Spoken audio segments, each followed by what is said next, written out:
Alhamdulillah. Wassalatu wassalam. Alhamdulillah. Ala Rasulillah wa ala alihi wa salatu wassalam. Amma ba'd. Ala Rasulillah wa ala alihi wa salatu. Amma ba'd. A'udhu billahi minash shaitanir rajim. Bismillahir rahmanir rahim.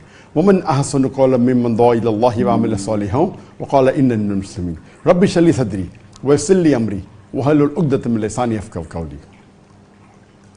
I welcome all the viewers on the Peace TV network, the Peace TV English, the Peace TV Urdu, the Peace TV Bangla, the Peace TV Chinese, and all the viewers on my social media platforms, which are the Facebook, the YouTube, the Instagram, the Twitter, and the Al-Hidayah platform. I welcome all the viewers with Islamic greetings. As.a.w. wa rahmatullahi wa barakatuh. May peace, mercy, and blessings of Allah subhanahu wa ta'ala, of Almighty God, be on all of you. I welcome you to this program, Ask Dr. Zakir, Season 11, Session 4. Here you're most welcome to ask any questions on Islam and comparative religion, or any question which a non-Muslim may have asked you, and you are unable to reply. This is your opportunity.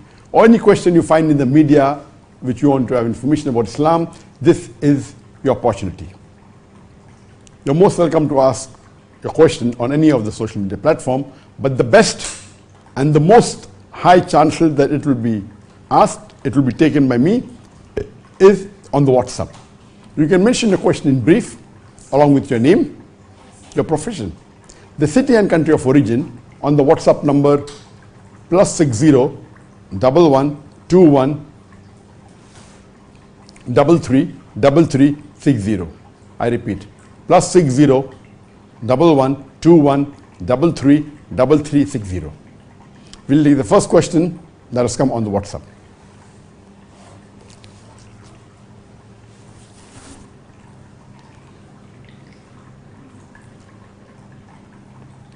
Assalamu alaikum Sheikh. Wa alaikum assalam wa rahmatullahi wa barakatuh. From Ali Al-Marri, Doha, Qatar. Businessman. Is it true that the below article of used words are to be corrected before we spread it? And there is a message that has been spread on the social media with my name. It says, Dr. Zakir Naik. Dear all Muslim brothers and sisters, please read and think of your Iman. Don't write God, G-O-D. Please always write Allah, A-L-L-A-H, because there is no description of God in the Holy Qur'an. Don't say mosque. Always say masjid, because Islamic organization has found that mosque means mosquitoes. Don't write Mecca with M-E-C-C-A. Always write correctly Makkah, M-A-K-K-A-H, because Mecca, M-E-C-C-A, means a house of wines.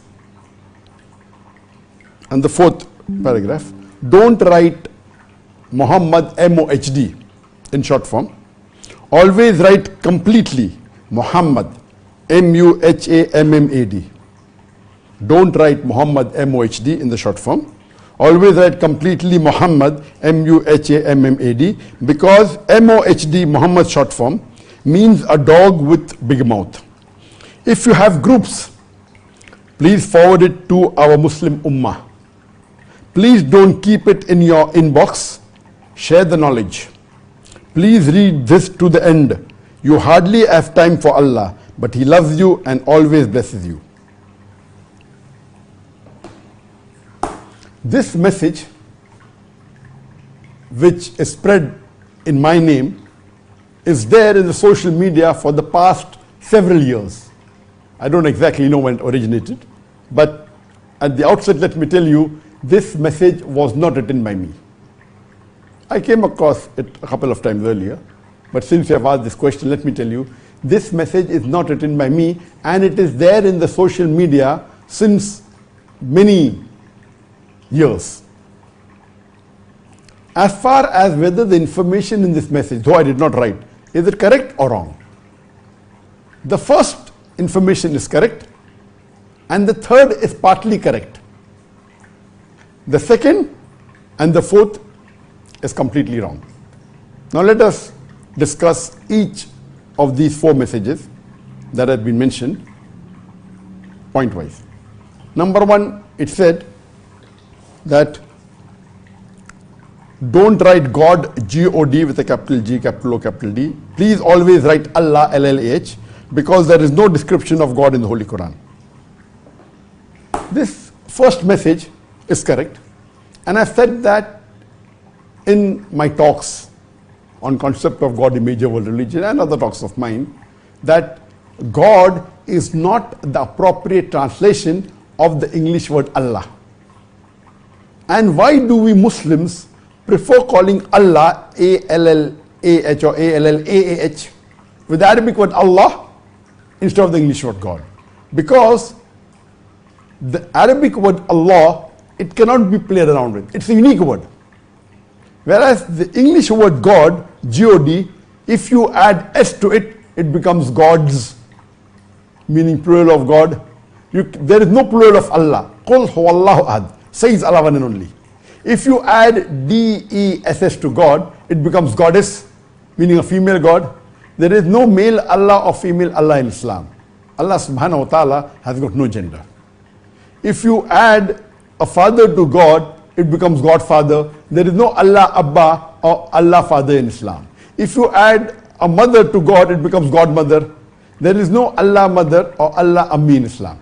If you prefix a tin before God, it becomes tin God, meaning a fake God. There is no tin Allah in Islam. That is the reason I say in my talks that God is not the appropriate translation of the Arabic word Allah. So the right word that Muslims should always use is Allah. But when you use this word God, when you are speaking to non-Muslims, I have got no objection. Because the non-Muslim may not be aware what is the meaning of the Arabic word Allah. So when you are speaking to non-Muslims, and if you use this word, or you write this word, there is no problem. Because English language cannot comprehend the Arabic word Allah. So for easy understanding, if you use this word God, when you are speaking to non-Muslims so they understand, for example, when we say, La ilaha illallah, there is no God but Allah. So when you use the word God to translate Allah, because the non-Muslim doesn't know what Allah is, I think there is no problem. But when Muslims speak among themselves, they should use the Arabic word Allah for Allah and not the English word God or the Urdu word Khuda, etc. Hope this explains the first part of the message that has been spread in the social media post. The second is, don't say mosque, M-O-S-Q-U-E, always say masjid, because Islamic organization has found that mosque means mosquitoes. To say that mosque means mosquito is baseless. There are many people who try and say that mosque is derived from the Spanish word mosca, which means mosquito. Tell you frankly, mosquito is a Spanish word. It's not an English word. The English have taken from the Spanish word mosquito, which is derived from mosca, which means a fly. Mosquito means a small fly. And there is no connection between mosquito and mosque. Mosque is an English word. In Spanish, the word is mezquita for mosque. The translation for masjid in Spanish is mezquita. And in French, it is mosque. So the English word mosque has been taken from the French word mosque, which means masjid, and has become mosque. So to say that mosque means mosquito, it's totally baseless. It has got no etymology. It's totally baseless. So in English, if you use the word mosque for masjid, there is no problem at all. And this is the English translation of the Arabic word masjid, and it does not mean mosquito. Hope that answers the question. The third message mentioned in this message is, don't write Mecca, M-E-C-C-A. Always write correctly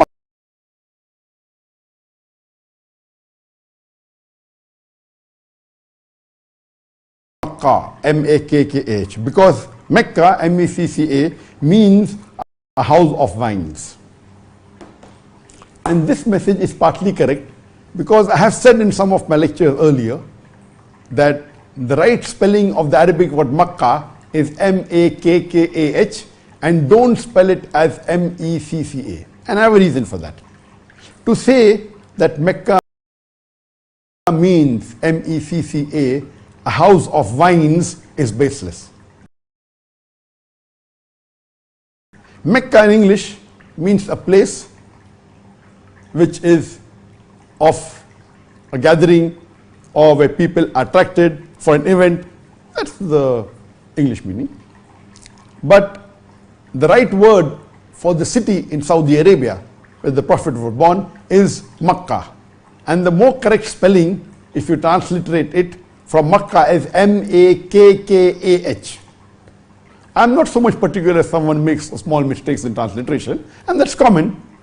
But why do I say don't say Mecca, M-E-C-C-A? Because Mecca, if you search, it's Mecca Bingo, is a chain of gambling dens and casinos in UK. There is a company in UK which owns this Mecca Bingo, and they have got 76 branches in UK. They also have branches in Belgium and other countries of casinos and gambling dens. So Mecca Bingo is known for gambling. I don't know whether they purposely use this word Mecca to, maybe because of the city Mecca. I'm not aware of that. But to see to it that we differentiate the correct word Makkah, M-A-K-K-A-H, I do prefer, and I tell to the people that when you write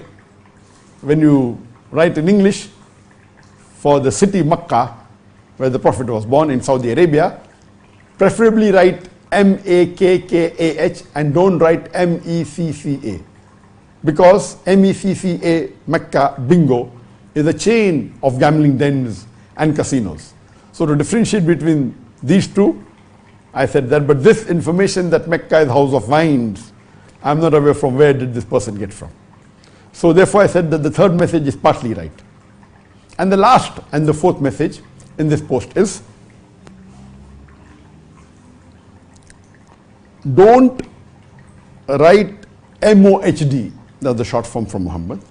Don't write M-O-H-D, always write completely Muhammad, M-U-H-A-M-M-A-D, because M-O-H-D, short form for Muhammad, means a dog with a big mouth. I am personally not in favor of writing M-O-H-D, short form for Muhammad sallallahu alaihi wasallam, that's the name of a prophet, but I did not know that Muhammad means a dog with big mouth or not. So I went on the Google and I searched. And I found out in the Google search, according to Dr. Zakir Naik, Muhammad M-O-H-D short form means dog with a big mouth. That means this social media post became so viral, millions of people saw it, so Google search now has said, okay, according to Dr. Zakir Naik. So Google doesn't have that intelligence of, of trying to find out whether it's authentic by Dr. Zakir Naik or not. So when you search, does Muhammad M-O-H-D means a dog with a big mouth, it will pop up. Dr. Zakir Naik says that. And the full post you will see. The full complete post with all these 4 messages will pop up, and it will come that Dr. Zakir Naik, according to Dr. Zakir Naik, Muhammad means a dog with big mouth. Please let me make it very clear. I never said this, Nauz Billah, and I never said that M-O-H-D short form for Muhammad means a dog with big mouth. This is baseless. But I personally believe that it's preferable when you're writing, write Muhammad in the full form. But in my mobile, I use the word M-O-H-D short form. Why? I have a reason.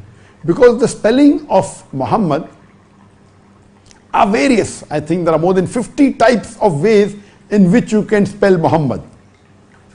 And there is M-O-H-A-M-M-E-D, 8 letters. In these 8 letters, 4 are variable. M in the starting, H the third letter, and the first M and the last D, these 4 are constant. The remaining 4 letters can change. So there can be various permutation and combination how you can spell the word Muhammad. It can be M-O-H-A-M-M-E-D. The first letter can have, the second letter can have 2 options, either M-O or M-U. So it can be M-O-H-A-M-M-E-D or M-U-H-A-M-M-E-D. The fourth letter, M-O-H-A, can again be changed into variety.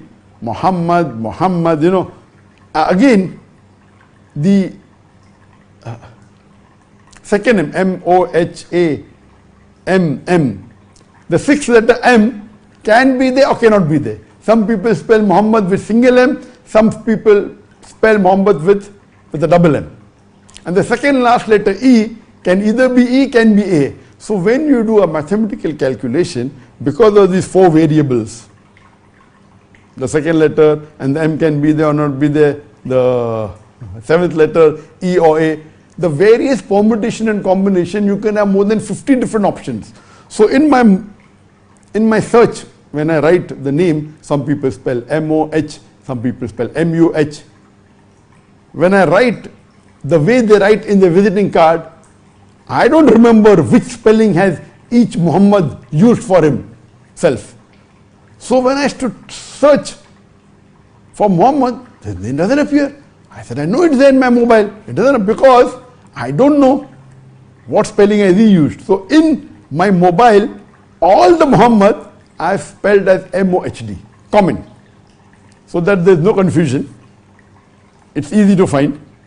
Though personally while writing, I never prefer writing the short form, M-O-H-D. I don't like it. But because there is a technical error of the different types of spelling available, and when you search, similarly, I know that I've mentioned this Yusuf in my mobile. When I type, it's not coming. Y-U-S-U-F, it's not there. Oh, it's not coming, I'm sure of it. Then I realize later on when I get some other way, he spelled it Y-U-S-O-U-F, Yusuf. The same way there are some names which can be spelled in multiple ways. So in my mobile, I use one common spelling, irrespective how the person has spelled his name. I use it same, so that when I search for his name in my mobile, I find it. So in my mobile, I do use the word M-O-H-D for short form of Muhammad, because if I type Muhammad, there will be a few hundred M-O-H-D. It is the most common name in the full world.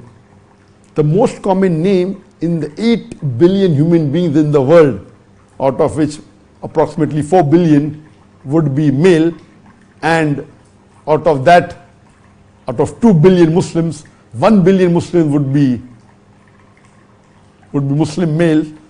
Surely millions of them have been named by the name Muhammad. It is the most common name. But this message that don't write Muhammad M-O-H-D short form because it means a dog with a big mouth is baseless. It's totally wrong. But I do suggest that it's preferable not to write short forms when you're writing a letter or referring to someone. Better write the full form, irrespective of the spelling, maybe M-O-H or M-U-H or double M or a single M, or whether it be E-D or A-D, whatever it is, that doesn't make a difference, but preferable write the full form. So just to cap it up, that this message was not circulated by me, and I tried to find out. Some say that it was already there in 2016. So 2016 means how many years back? About 7 years back. When it originated, I don't know, but it's very common, become very famous. So in this message, the first one is almost correct. The third one is partly correct. The second and the fourth one is completely wrong. And I've given you the reply to each of these 4 words.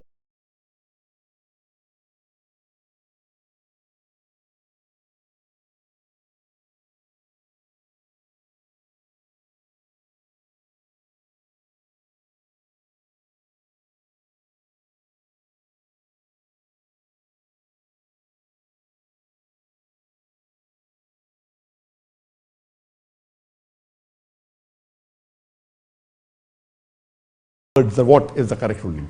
Hope this answers the question.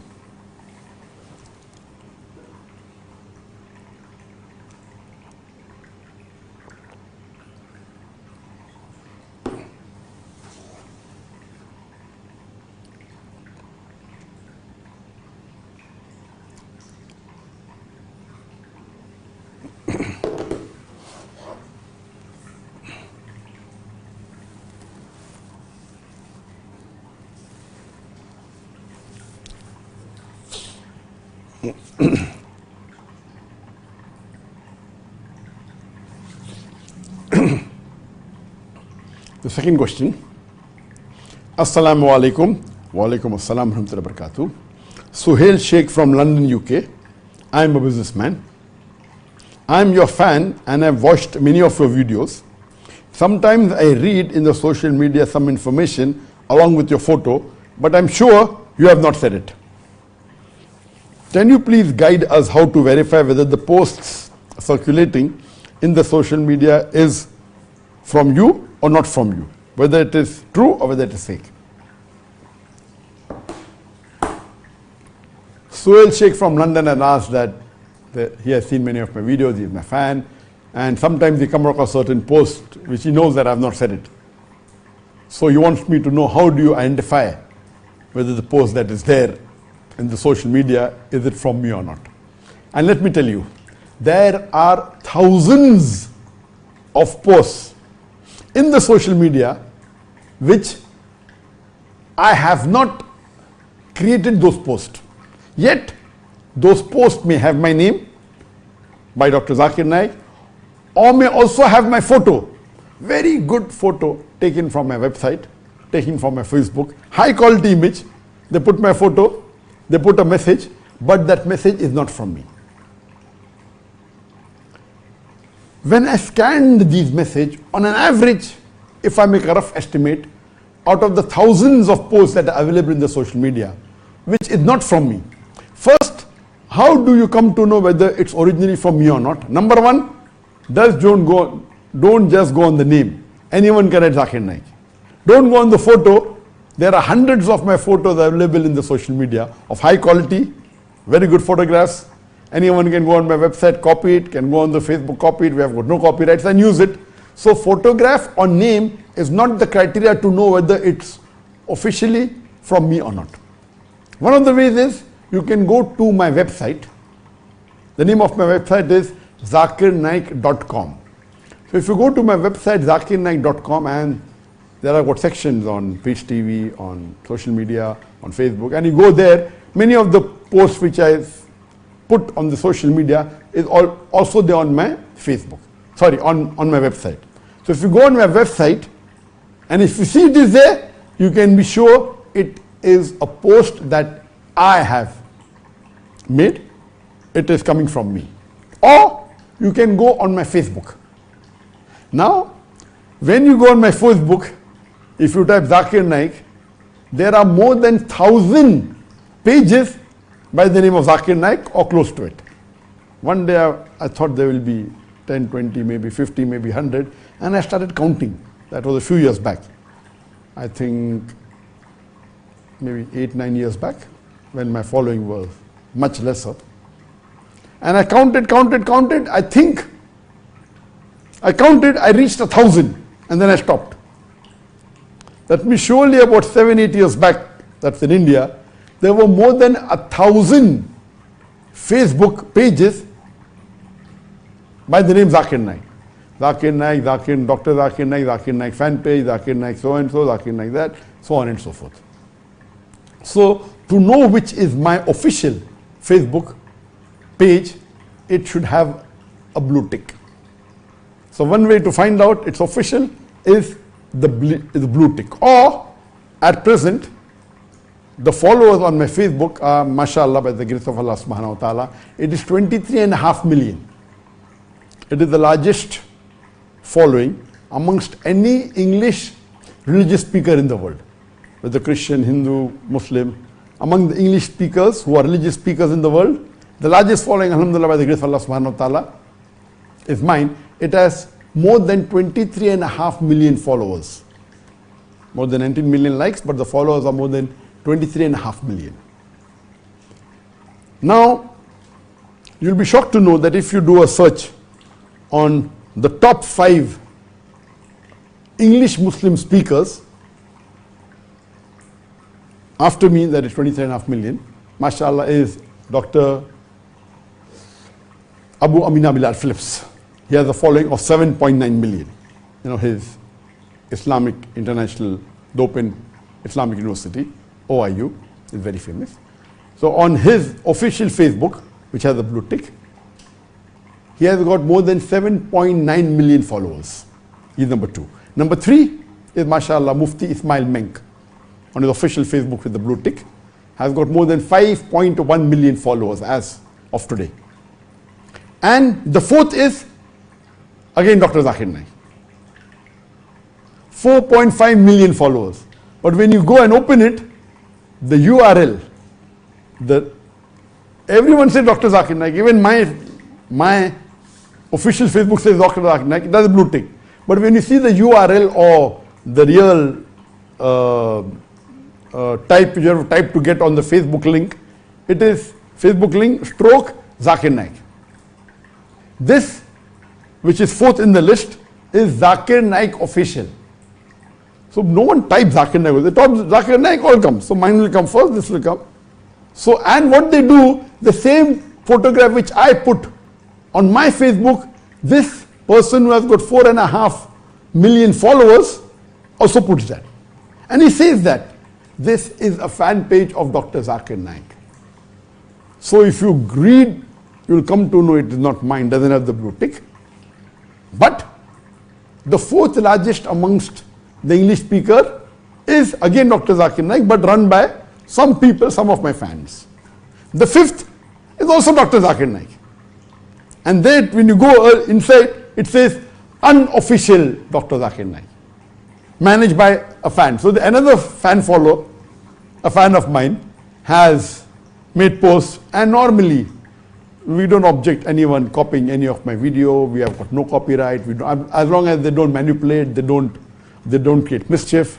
So these 2 people who are number 4 and number 5 have 4.5 million followers. It's huge.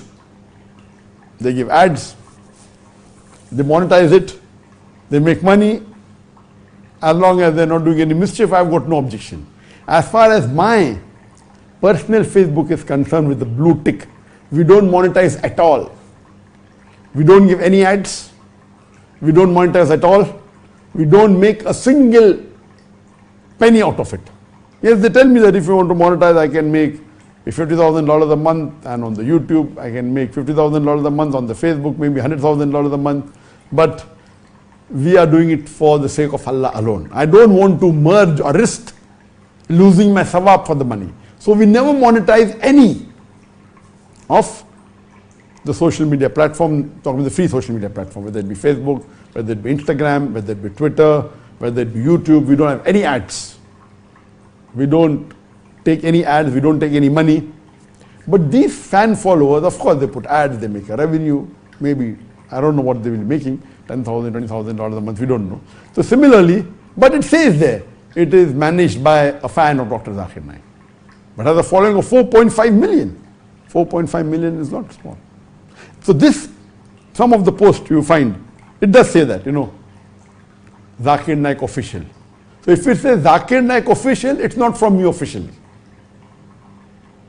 For it to be officially my Facebook, it should say only Zakir Naik, the URL. Should say Facebook/Zakir Naik. Or it should have a blue tick. The 5th most popular also says Dr. Zakir Naik, but if you go into URL, it is some OH Ummah something, and it says there on the welcome page, on the home page, that unofficial.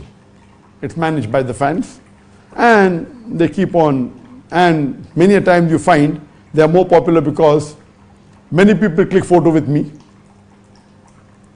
hundreds, regularly, but I click with very few.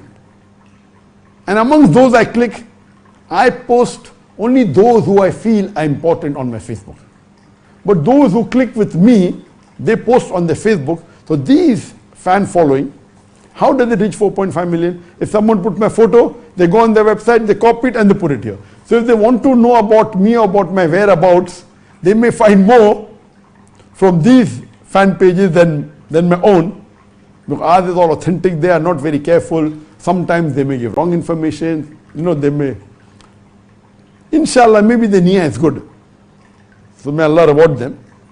But many a times they may pick up something which is unauthentic, and someone makes a fake post about me. They may copy it and post it on the fan page fan page, and people may think it's officially from me.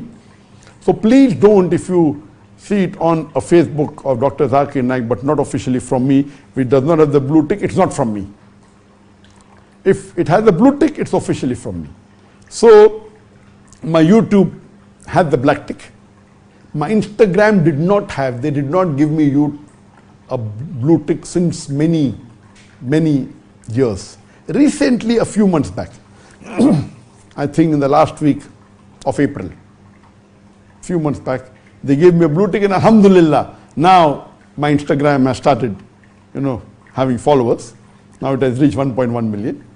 And I pray to Allah subhanahu wa ta'ala, they did not. But natural, these people, when you have a large following, they restrict it. They want you to pay money, but we don't. Everything is organic. We don't spend a single dollar in marketing, or there are some of the religious speakers who keep on pumping in money so that their followers increase. Ours is purely organic. We have not paid a single cent for any of the followers or any of my social media platform. But there are many people who keep on, increasing their followers with the help of boosting it or by paying money, etc. But we don't believe in this. All our followers are organic. So coming to the question, how will you come to know if it's authentic or not? It's mainly from my website, or going to my Facebook, or on my Pinterest. Pinterest doesn't have such a large following, but it's easy to find the post there. So for post, that's a good source. When I checked the various posts which we do not make, but it's there in my name, roughly I can say that out of the thousands of posts that have been made by others, most of them my fans, most of them, I can say that 40% of these posts, what they do, they hear me from my talks, what I say, and they make it into a post and they release it. I've quoted a verse of the Qur'an, they quote the verse of the Qur'an, give the reference, and my photograph, Dr. Zakir Naik. So it's not a post from me, but it's authentic. Or they may copy exactly verbatim what I said in one of my talks, and they will post it.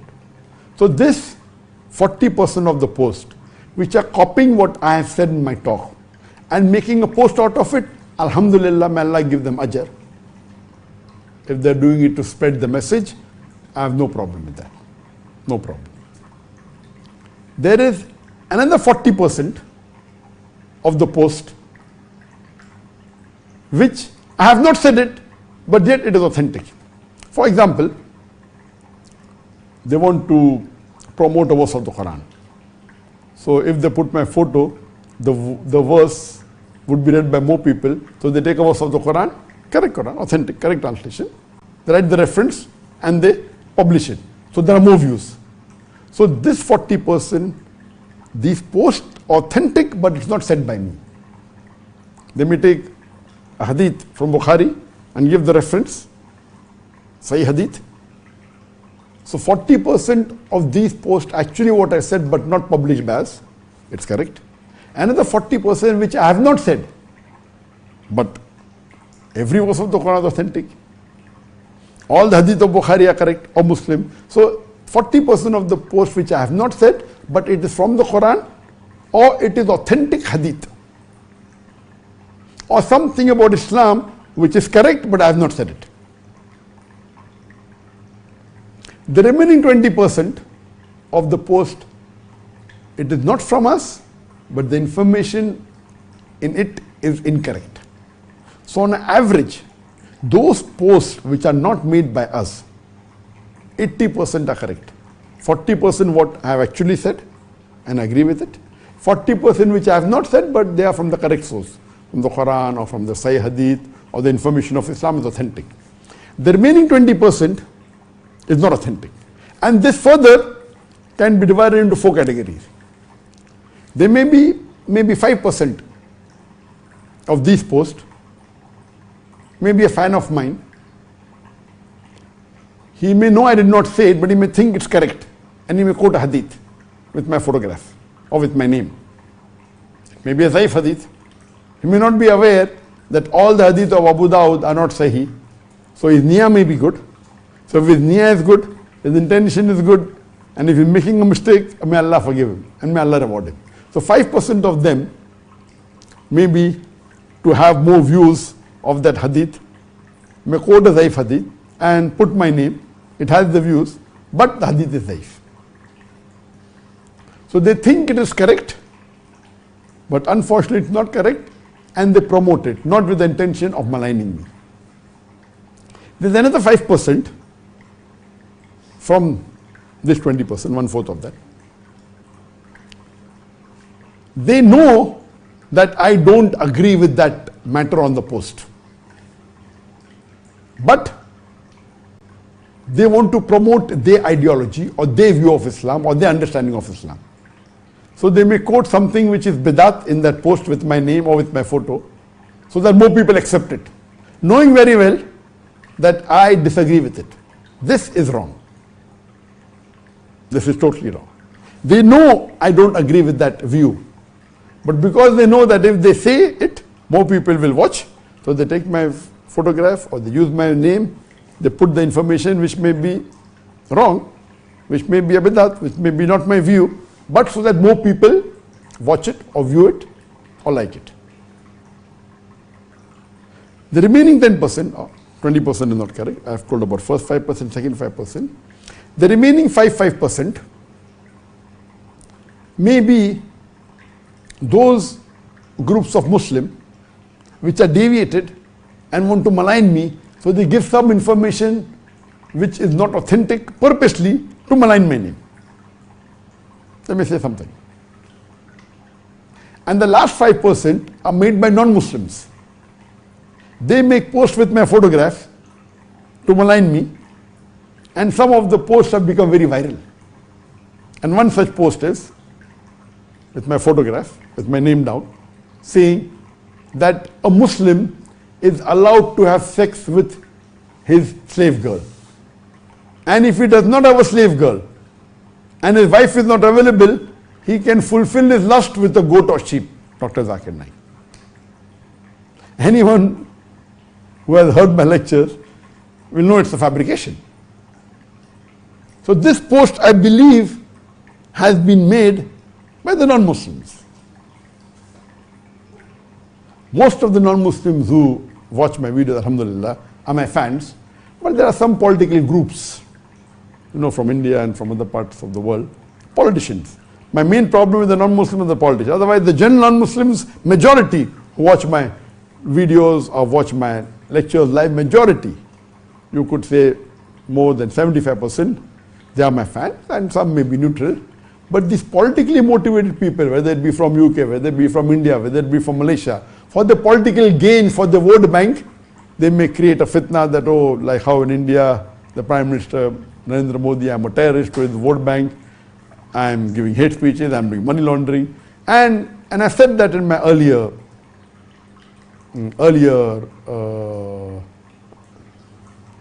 live Q&A, that the Modi team is very well trained in the social media.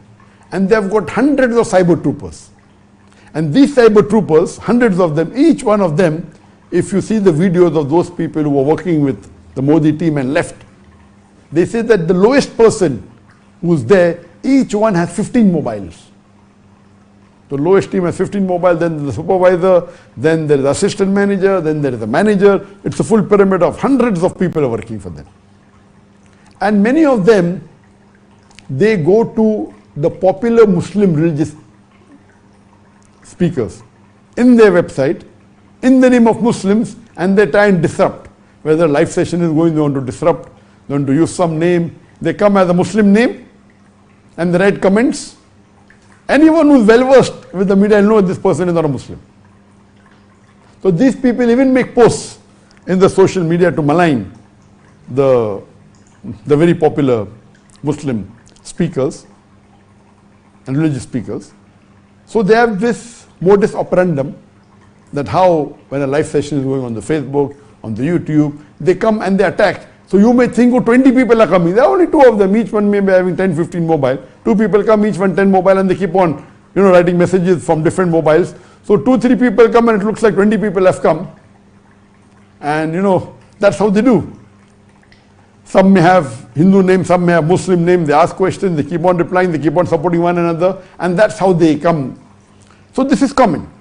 So 5% of these posts have been made by those who are non-Muslims and who are my enemies, like the post I mentioned. And there's one post that came with my photograph, very good quality photograph. Prophet says that the women are 90% to blame for the rape. Means the women, when they are raped, 90% is their fault. And it continues and says all rubbish.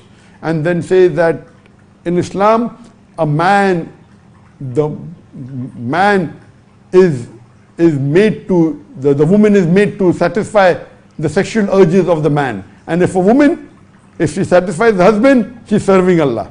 So all these, post in the name of Prophet Muhammad and the Hadith, anyone who's a Muslim will know that nowhere did the Prophet say that 90% of the rape cases are because of the blame on the woman.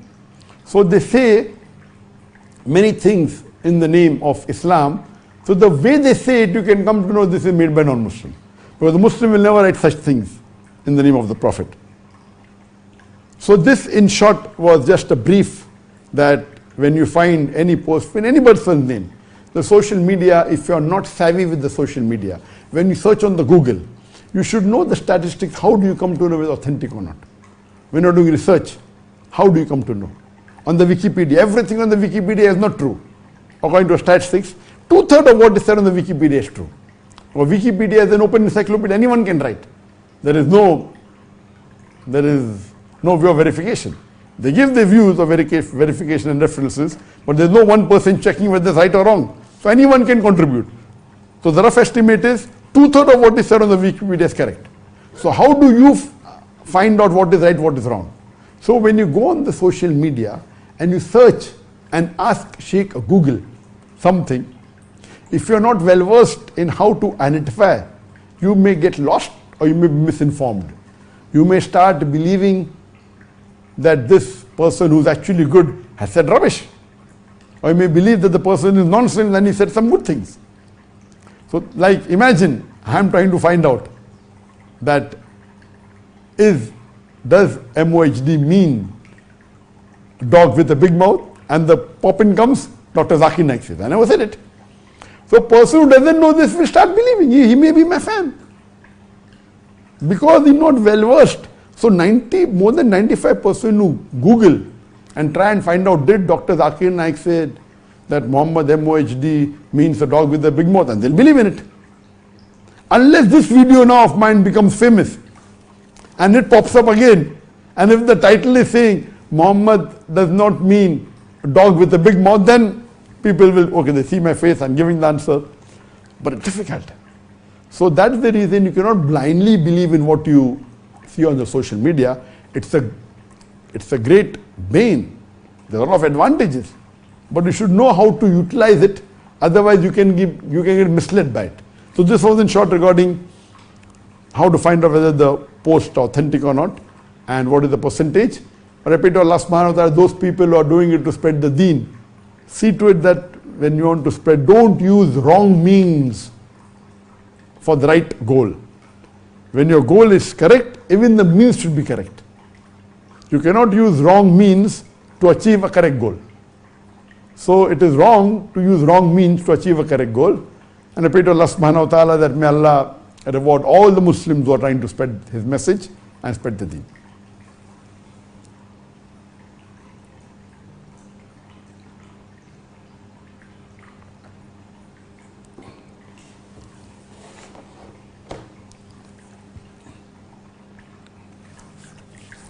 On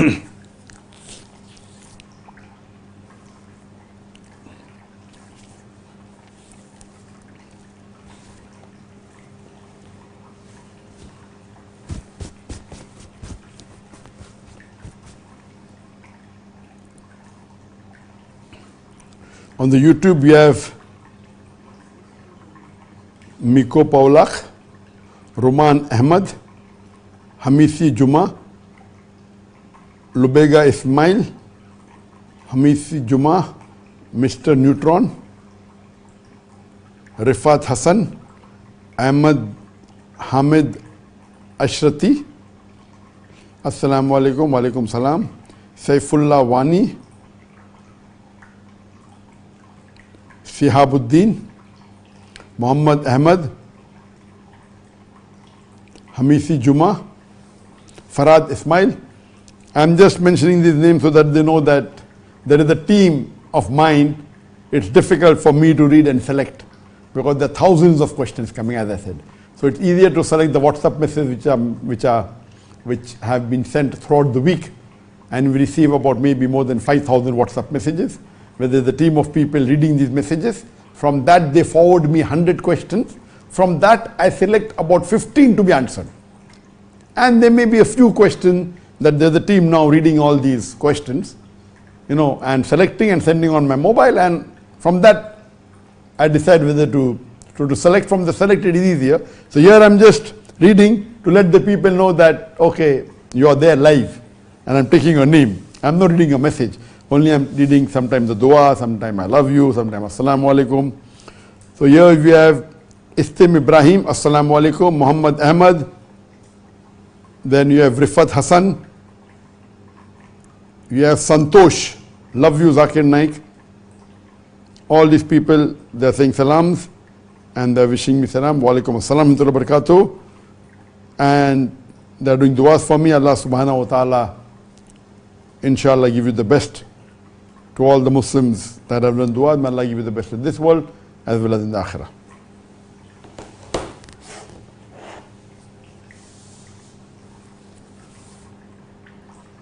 On the Facebook,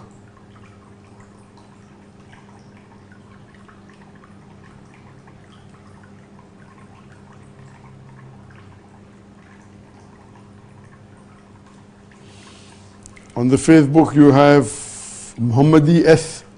Shogir Hassan, Santosh Vahule, Nabila Faizal, Asif Rasool, Parvez Pathan, Allah Dita Hassan, Shamim Ahmad, Umar Khayam Sifat, Abdul Fatah Raho,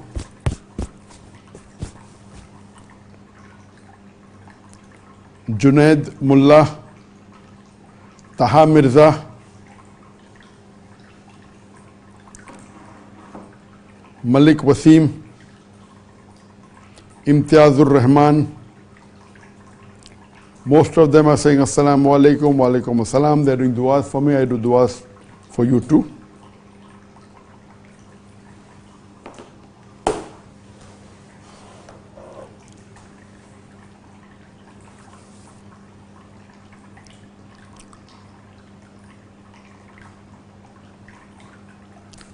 The next question, assalamu alaikum, wa alaikum assalam wa barakatuh. I am Shahzeb Gul from Dera Ghazi Khan, Punjab, Pakistan. My father has kidney problem. His one kidney has stopped working and also has stones in the other kidney.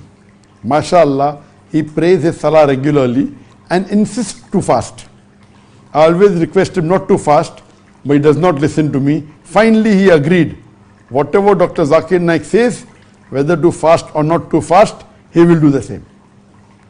Is it permissible for him to not fast, keeping in view that he has 40% of the kidney working?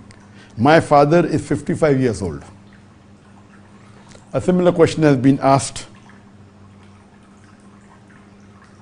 Assalamu alaikum, wa alaikum assalam wa barakatuh. Shahnaz Khan from Bradford, UK. I am a homemaker. My mother is 65 years old and has severe diabetes. She, mashallah, prays 5 times a day. Even after asking her not to fast, she insists on fasting the complete month of Ramadan. My mother is a fan of yours. Please could you advise her that it is not fard for her to fast as she is not healthy and it is better she does not fast. So there are 2 questions which are similar. The first question is from brother from Pakistan saying that his father has kidney problem, his one kidney failed, the second kidney has got stones, and he insists on fasting. And the other question is from Bradford. One of the sisters asked that the mother is 65 years old, she has severe diabetes and she insists on fasting. What can you please explain to her? But naturally there are some rules and conditions for fasting. For a person to fast, he should be a Muslim, number 1, should be an adult, should be sane, should be healthy, and if it's a woman, should not be menstruating, should not have prenatal or postnatal.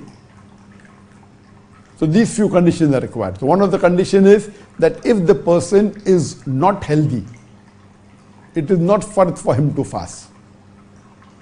So the requirement of the fasting, I've told, should be Muslim, should be adult. If women should not be menstruating and fasting, should be sane. But there are certain exemptions given for fasting.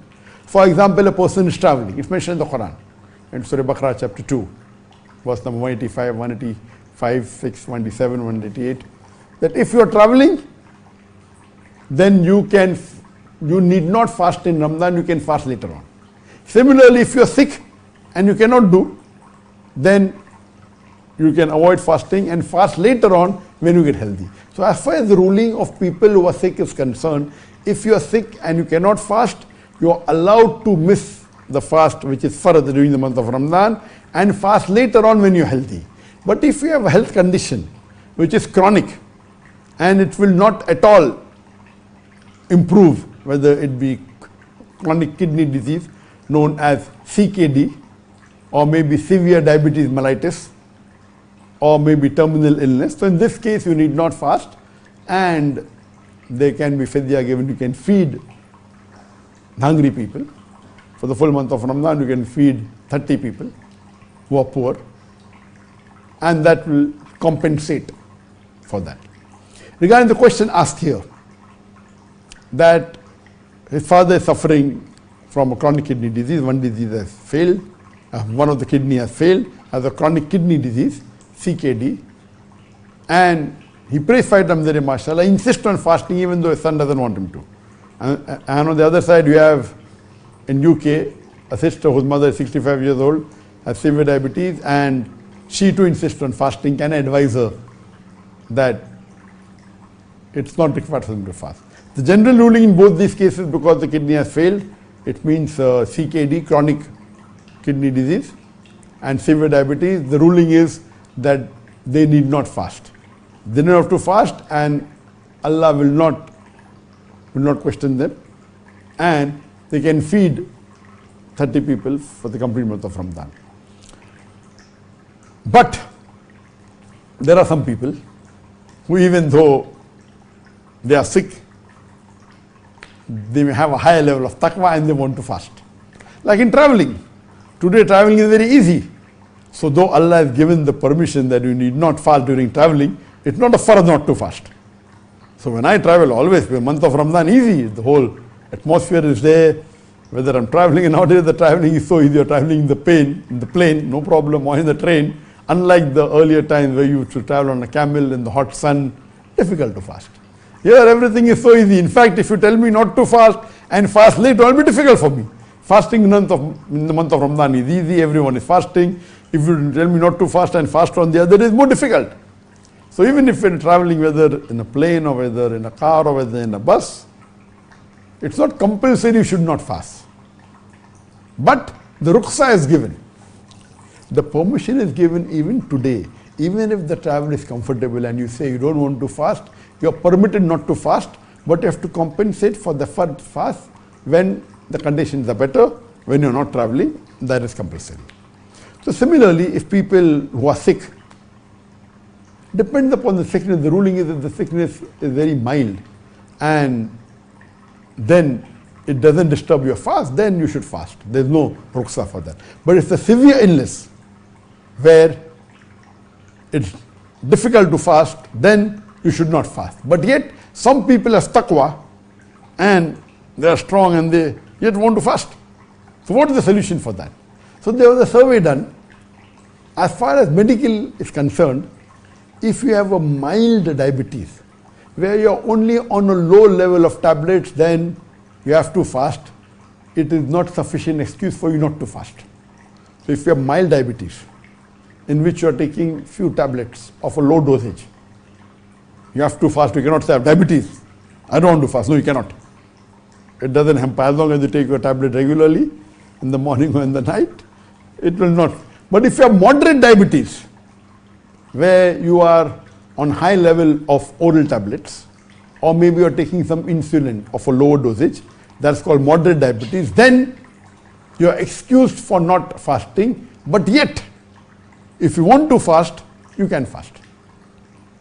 There was a survey done.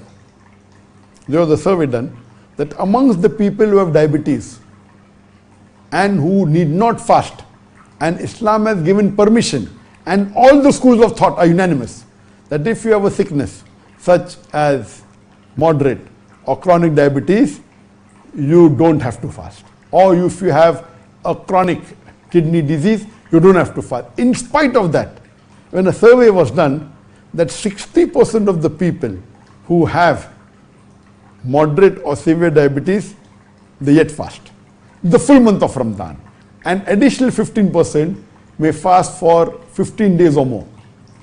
That means 75% of the people who have moderate or severe diabetes, though Islam has given them permission not to fast, yet they fast. Whether good or bad, we'll come to it later on. Yet they fast. 60% the full month of Ramadan, 15% 15 days and more. So 75% of the people fast for more than half the month of Ramadan, and 60% fast for the full month of Ramadan. Though they have been told not to fast, this shows the passion of the Muslims, the taqwa of the Muslims. So is it right that they fast or not is the question. If you have the capability of fasting and see to it that it is not dangerous for your life. Now that is a very subjective term. If it's not dangerous for your life, it is not detrimental for your life, even though there is ruqsa in Islam, that you need not fast and yet you want to fast, can you do it or not? So general ruling, me as a medical doctor, that if you have mild diabetes and if you are on very low dosage of, maybe glucosamine tablet, I feel fasting, you should fast. You don't have excuse not to fast.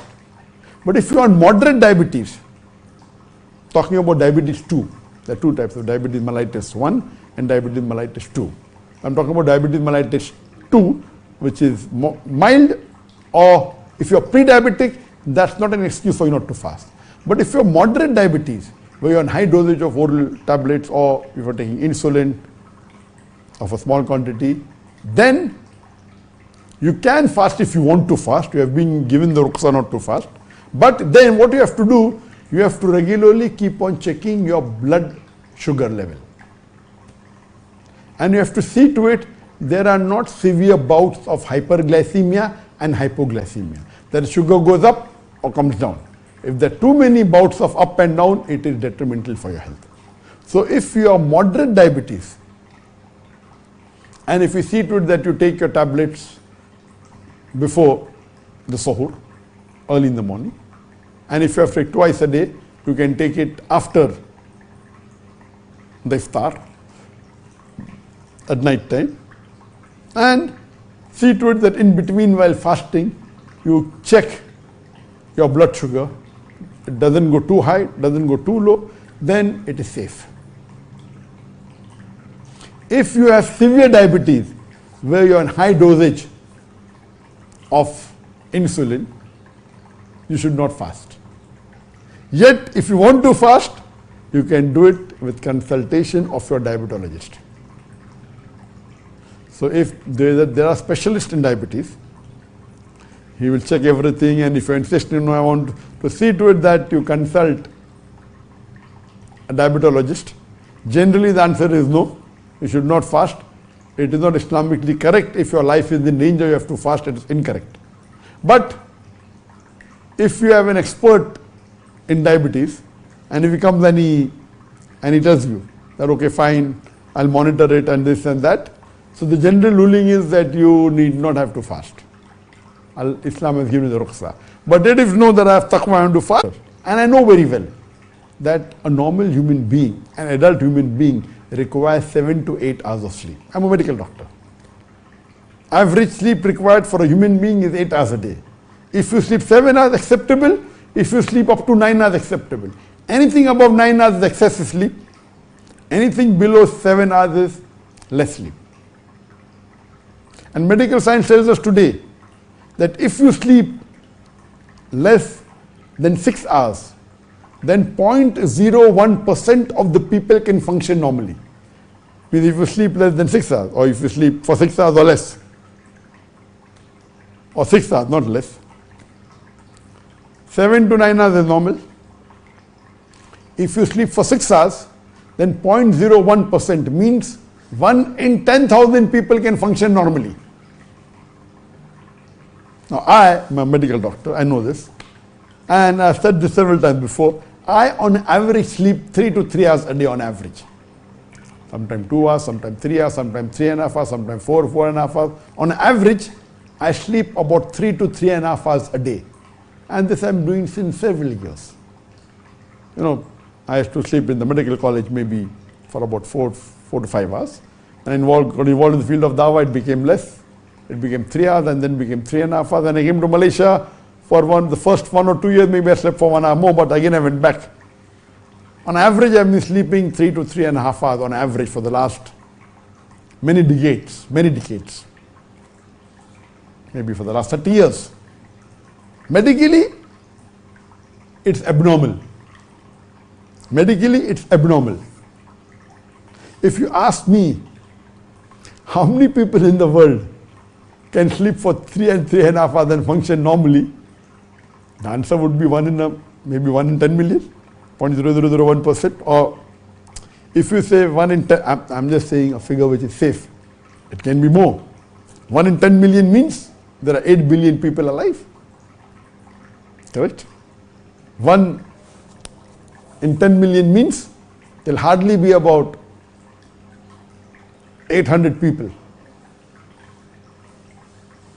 800 people, if I say 1 in 10 million, means there are 8 billion people, we'll have 8,000 million. So if 1 in 10 million means there will be 800 people in the world who can do it. It may be 1 in 20 million with the phone, I don't know, but surely the number is small. And I'm aware that most of the celebrities, whether they do good or bad, it may be Islamic or un-Islamic, they sleep less. Not all, but most of the celebrities who are maybe a very famous actor or maybe a very famous, whatever it is, not all, but there are many who sleep less and Allah has gifted them. So as far as I know, and my wife keeps on telling me, you should sleep more, and she quotes verses of the Qur'an that saying that, Allah has made night for you to rest. And then I quote the other verse of the Qur'an that blessed are those people who sacrifice their bed for Allah subhanahu wa ta'ala. So but generally, yes.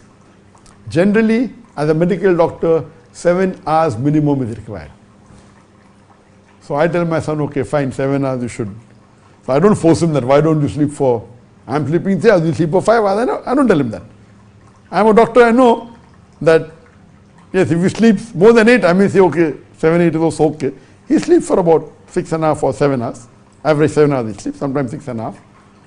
I don't force him that I'm sleeping for 3 hours, I'm young, I'm so old, I'm 58 years old, you're only 29 years old, you're half my age, so you should sleep less than me. No. Medically, for an adult, the average sleep required for a human being is 8 hours. It can vary between 7 to 9 hours. Anything below 7 is abnormal, and below 6 is more abnormal. And we know that our beloved Prophet ﷺ, when we read his seerah, even he slept less number of hours. We don't have the exact number in any of the hadith, but when you calculate that he spent sometime half the night, more than 1/3 night, sometime 2/3 night, and you calculate, it will surely be somewhere close to between, there is no calculation done, but would be 3 to 5 hours. It will not be, cannot be more than 5 hours at all. Most probably would be somewhere close to 4 hours, but there is no authentic narration how many hours he slept. But what we know from his practice, and we calculate the summertime and the winter time, and what time the Isha is and the Fajr is, and how which he prayed, etc., we get a rough idea that he might have slept for somewhere close to between 3 to 5 hours, but average maybe somewhere close to 4 hours.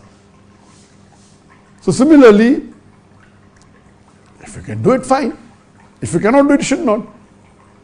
So this is the guideline that if you are sick and if you're going to cause a problem for you to fast, you should not fast. Now coming to the first question of the CKD, chronic kidney disease. Now for chronic kidney disease, as a policy, it is high risk and very high risk to fast. General statement. But you may be in CKD, chronic kidney disease stage 3, where you can fast with monitoring. Maybe you have to test your levels and see to it that the plasma creatinine doesn't go more than 30% above the base level, and you see to it that you keep on measuring your weight, and they should not be increased of more than 2 kilos in a span of couple of days. You can take precaution that when you break your fast, there should be more potassium in your diet. See to it that you have excessive water. So these precautions you can fast. You need not. Islam has given you rukhsah, has given you the permission. If you have chronic kidney disease, you don't have to fast. But yet if you insist on fasting, saying that I have the capacity and Allah will help me, so you have to monitor it. And if you have really renal failure, etc., you cannot do without a medical renal team. So if you have mild stage 1, stage 2, okay. But if you have a high stage of CKD, chronic kidney disease, unless you don't have a renal team, it is very dangerous. Please don't do it. So if you want to try it and you say that I have the taqwa, you should have a renal team, you go to a nephrologist. A nephrologist is a specialist on kidney, and take it advice. He will tell you, do this test. Please don't go on my answer, please. The answer I'm giving you cannot say, now Dr. Zakir Naik has said that if I have chronic kidney disease of stage 3, I will test my plasma level, I'll have more water after iftar, I'll have more potassium. Please don't. This is not at all. I'm just giving you guidelines. So don't use my answer as an answer to say that because Dr. Zakir Naik said I will fast. Please don't. The ruling in Islam is you have been excused. So if you have diabetes of moderate level or severe level, you have been excused. Moderate, if you try, you can try it, moderate level of diabetes, by taking precautions and having a blood test. If you are severe, then you have to consult a diabetologist. Same thing with CKD, chronic kidney disease. If it's very low stage, okay, you can, but in chronic kidney disease, at all stages, it is high risk. So see to it, you consult your nephrologist.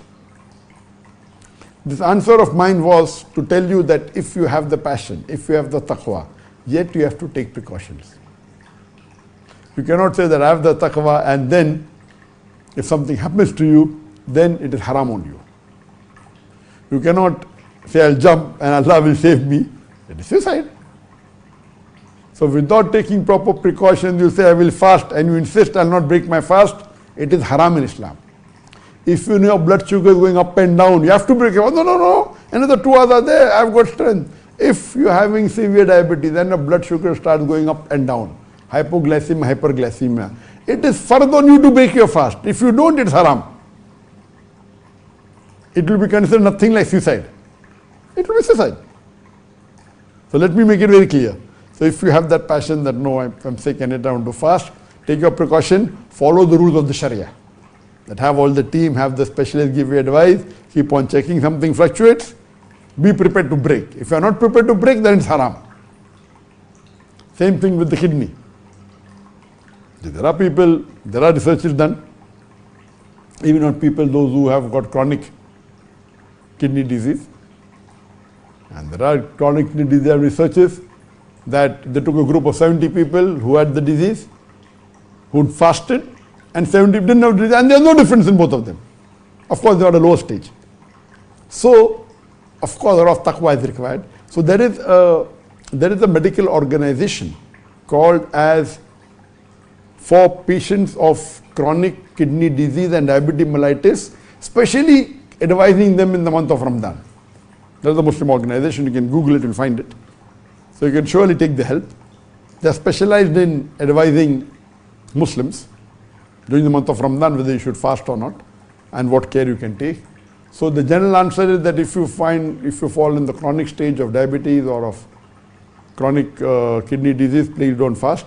Yet if you want to, then you can only do it with the advice of a specialist, as the Qur'an says in Surah Naik chapter 16 verse 43 and Surah Anbiya chapter 21 verse number 7, فَاسْأَلُوا أَهْلَ الذِّكْرِ إِن كُنتُمْ لَا تَعْلَمُونَ. If you don't know, ask the person who is a specialist. Without that, please don't go on my answer and say that, oh, I've heard Dr. Zakir Naik saying, he's given me the green signal. No, I'm not giving you a green signal.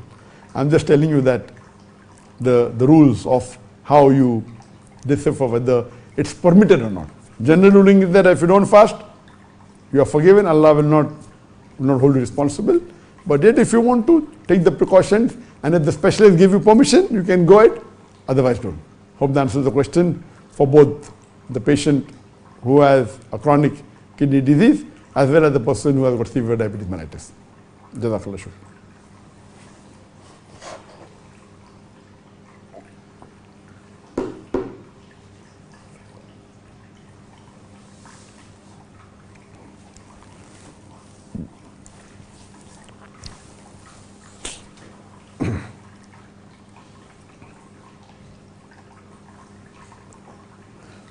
There is a question.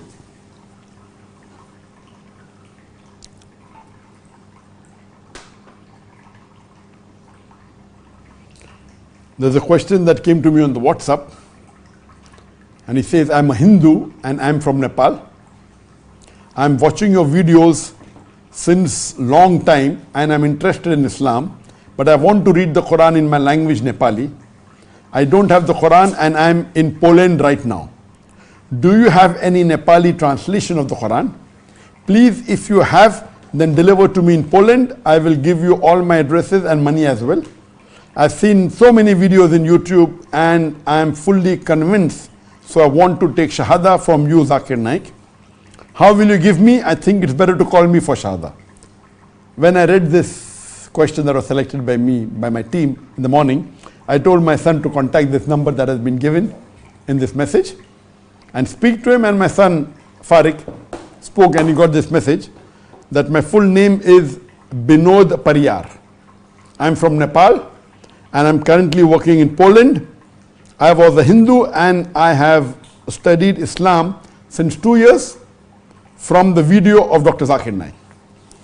And I told my son, and I told him I gave him a time of 12:15, and he's there on the WhatsApp message.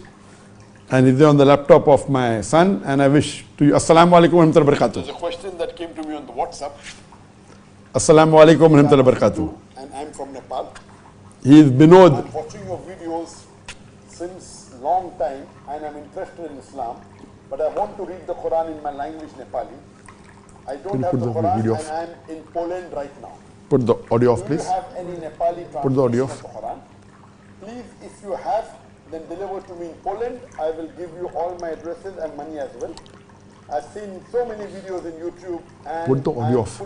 Put the audio off now. So I want to take Shahada from you, Zakir Naik. How will you give me? I think it's better to call me for Shahada. When I read this, put the audio off.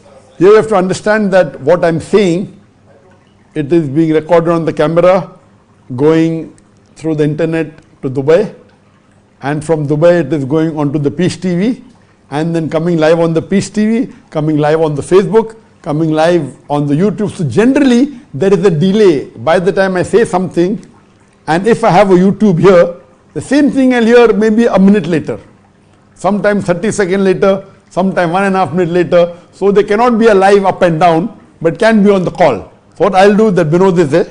He's on the call? Yes. The WhatsApp call. So instead of the YouTube, we have taken the WhatsApp also. So WhatsApp you can hear directly, but through the camera, going to Dubai, through the net, then from there going on to the Peace TV or the Facebook or the YouTube, there is a delay. It may be 30 seconds, maybe 1 minute, maybe 1.5 minutes. So here we have Binod and this is a WhatsApp call. Assalamu alaikum warahmatullahi wabarakatuh. Can you give the volume now? Yes. Oh, I see. Actually, I told him to put the volume down, but I'll increase the volume and I'll ask. Make it. I'll tell him. Hello. Binod, can you please reduce your volume of YouTube? If you can put the audio off. If you can put the audio off of your YouTube, so that we can talk only on the WhatsApp. Through the internet to Dubai. Can you put the audio off of your YouTube? And then coming live on the Peace TV. Can you put the audio off, please? Coming live on the YouTube. So generally, can you put the audio off of your YouTube? And if I have a YouTube here, the same thing I'll hear maybe a minute later. Sometimes 30 seconds later, sometime 1.5 minutes later. So they cannot be a live up and down, but can be on the call. So what I'll do, that Binod is there. He's on the call. The WhatsApp call. So instead of the YouTube, we have taken the WhatsApp also. So WhatsApp you can hear directly, but through the camera. Binod, can you put the audio off? Through the net. Binod, can you put the audio off of your YouTube or Facebook, whatever you're watching? The Facebook or the YouTube, there is a delay. It may can you put your audio off, please? 1.5 minutes. So here we have Binod and this is a WhatsApp call. Assalamu alaikum warahmatullahi wabarakatuh. Can you give the volume? Yes. Oh, I see. Actually, I told him to put the volume down, but I'll increase the volume and I'll ask. Brother Binod, can you put the volume off of your YouTube or Facebook? Can you hear me, Brother Binod? Can you please reduce your volume of YouTube? Can you put the audio off? Yes, yes. If you can put the audio off of your YouTube, so that we can talk only on the WhatsApp through the internet to Dubai. Can you put the audio off of your YouTube? And then coming live on the Peace TV. Can you put the audio off, please? Coming live on the YouTube. So generally, can you put the audio off of your YouTube? And if I have a YouTube here, the same thing I'll hear maybe a minute later. Sometimes 30 seconds. Can you put your audio off?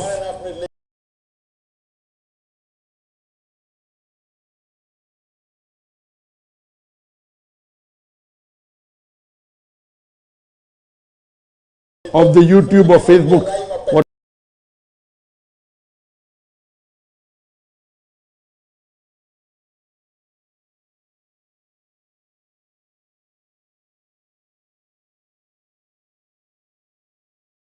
Whatever you're hearing on. It can be on the call. What I'll do, that Binod is there. He's on the call.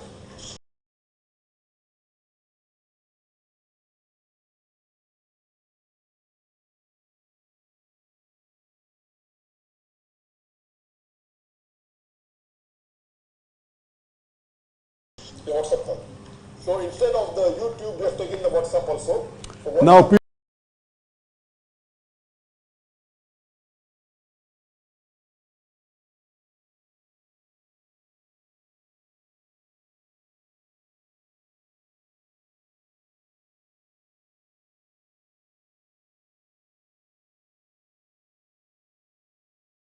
people may have realized that why don't we have live calls on this?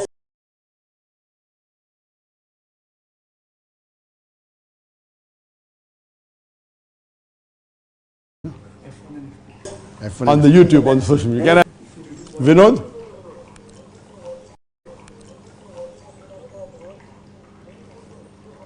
Binod?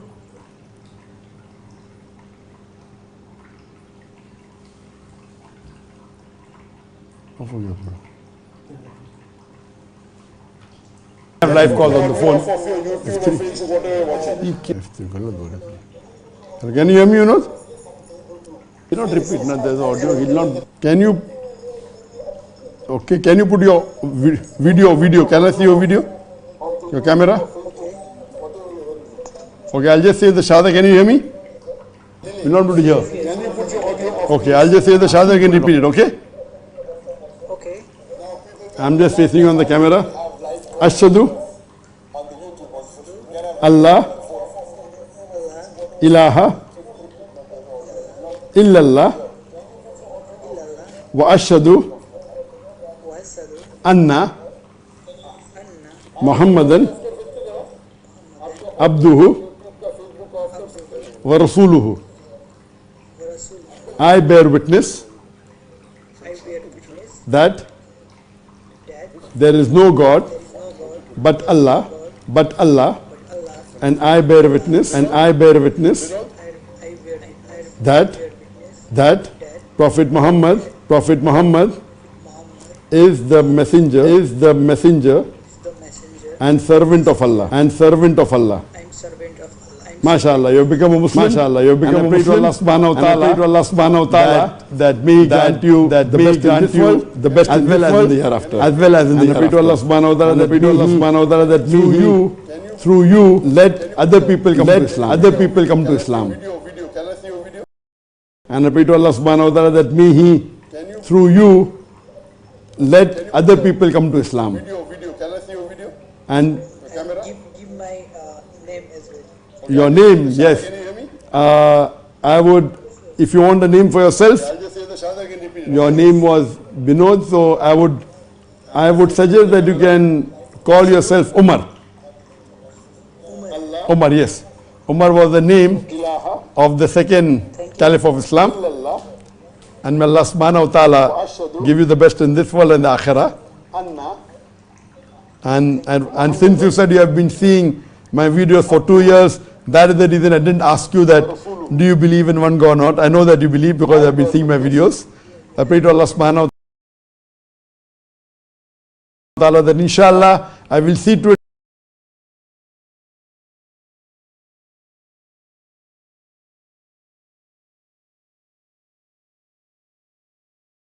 that I will get a translation of Nepali,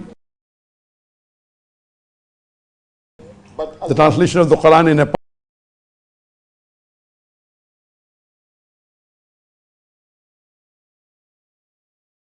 Nepali, and inshallah send it to you directly. So you can expect in a few, maybe a few days or a few weeks, inshallah.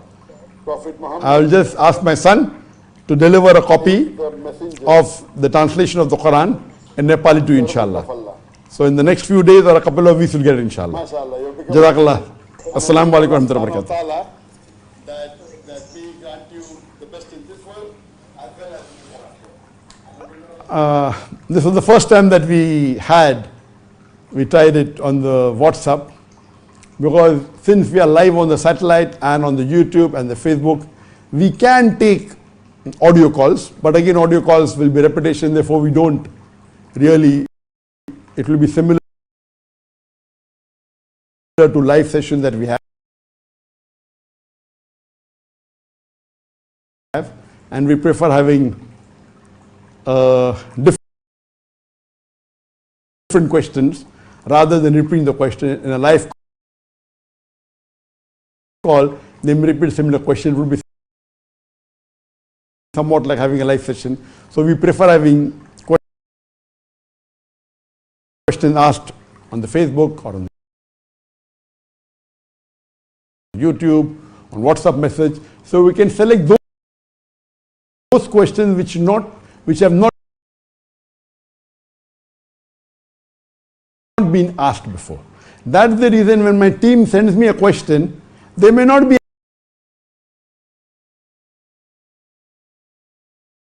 aware that this question has been answered by me earlier. Answered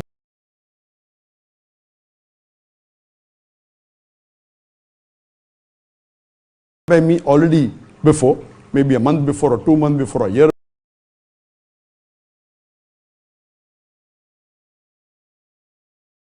before, 2 years before. That is the reason when they send me a question, it may be a good question, but because I've answered, I don't want to repeat the answer so that people have more information rather than repeating what I've already said earlier. So this was, mashallah,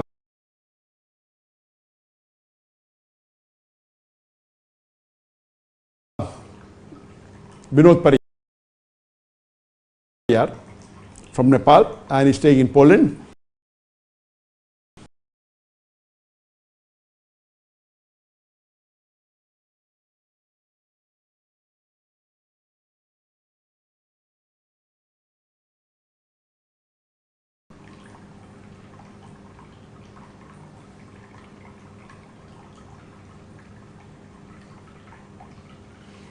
There's a question from the YouTube, ABCDAVV. Hello, is it haram to pray sunnah in the same place where you pray the fard prayer?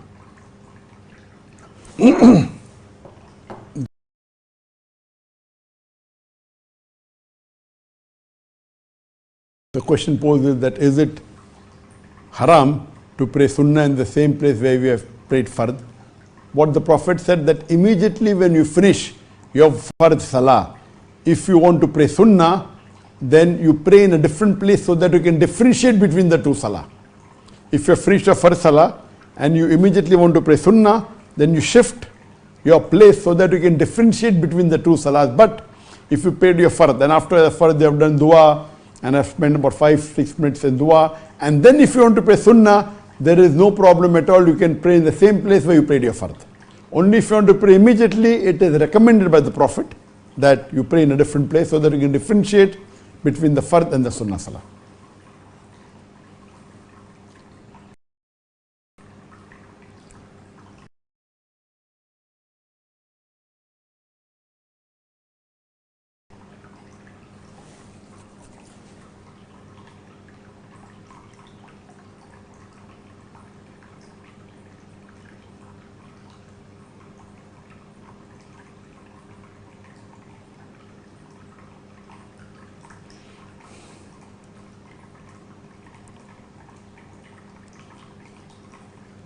There is another message that has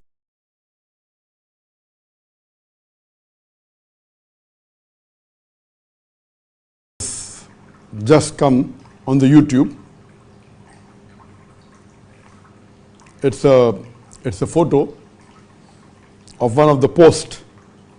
Information, urgent, important notice to all Muslims from Dr. Zakir Naik. Warning. A new version of Qur'an has been released on Google Play Store. The name of this application is the Holy Qur'an in Arabic text and English translation, translated by Maulvi Sher Ali. Please make Muslims aware not to buy or download this application. All Muslims are requested to perform the duty by sharing it. Please share this information as much as you can. Why are you waiting? Send now! Exclamation, exclamation, exclamation. Copied. Again, this information is not from me. I have not published any such post, but I'm aware that this is circulating again in the social media since many years. And since we have a large collection of various English translations of the Quran, we have this copy of the translation of the Quran by Maulvi Sher Ali. And I'm aware that this translation is by the Ahmadis. Ahmadis is a sect of the Qadianis, and they believe that Ahmad Mirza Ghulam Ahmad is a Nabi who came after the Prophet, and there's a big history about it. But this is not the mainstream Muslim. They don't belong to Ahl-Sunnah wal Jamaat. They are Qadianis, the Ahmadi sect. So this translation of Maulvi Sher Ali is by an Ahmadi. So of course, we Muslims should be careful about it. So the information that we have to be careful and should not read it, should not spread it, is correct. But this was not circulated by me. This message is not from me. So it falls under that category that this information is correct, but I didn't draft it. The warning is correct, and we should not read it, should not spread it, because it's not a translation from Ahl-Sunnah wal Jamaat. It is by Qadiani, it is by Ahmadi, which is not on the Quran and Sunnah. So the information is correct.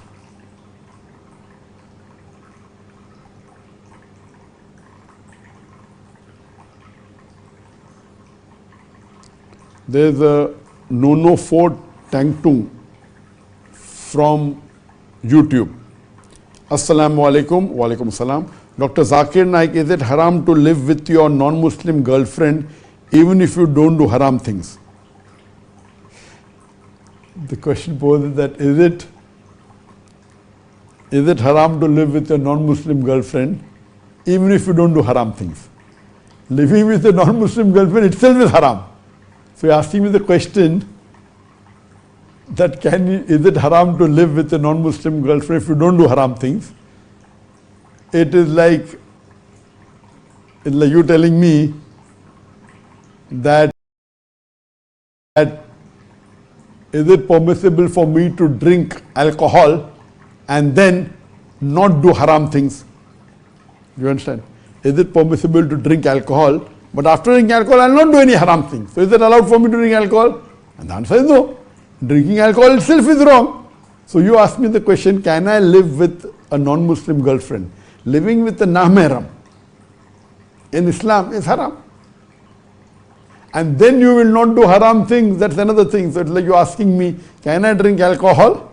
And after drinking alcohol, I will not do haram things. So is it allowed for me to drink alcohol if I don't do haram things after drinking alcohol? And the answer is no, it's haram. Because drinking alcohol itself is haram. And after drinking you may do something else is secondary. After drinking alcohol you may do zina, you may gamble, that's secondary. But drinking alcohol itself is gunah kabira. So similarly, staying with a non-Muslim girl, friend, who's a non-mahram, she's not your wife, she's not your sister, she's not your mother, she's a non-mahram to you. So staying with her itself is haram. Whether after that you do haram, whether you do zina with her or not after that, or that is secondary. But staying with a non-mahram girlfriend itself is haram. Whether after that you do haram or not, that is secondary.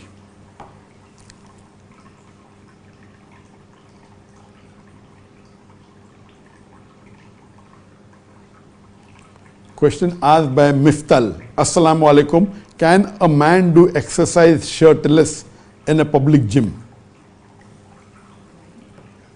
Can a man do exercise topless or shirtless in a public gym? As far as the satar of the male is concerned for a Muslim man,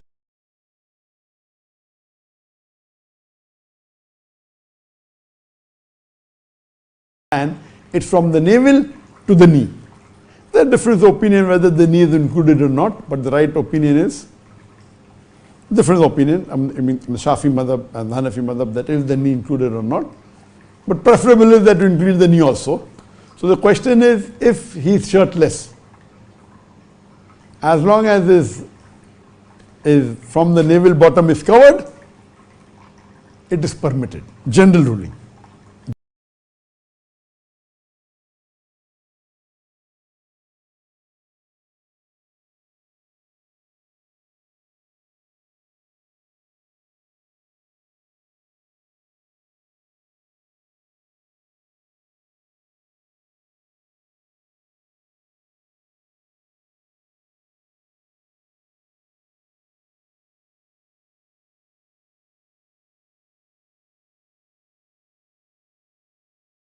General ruling.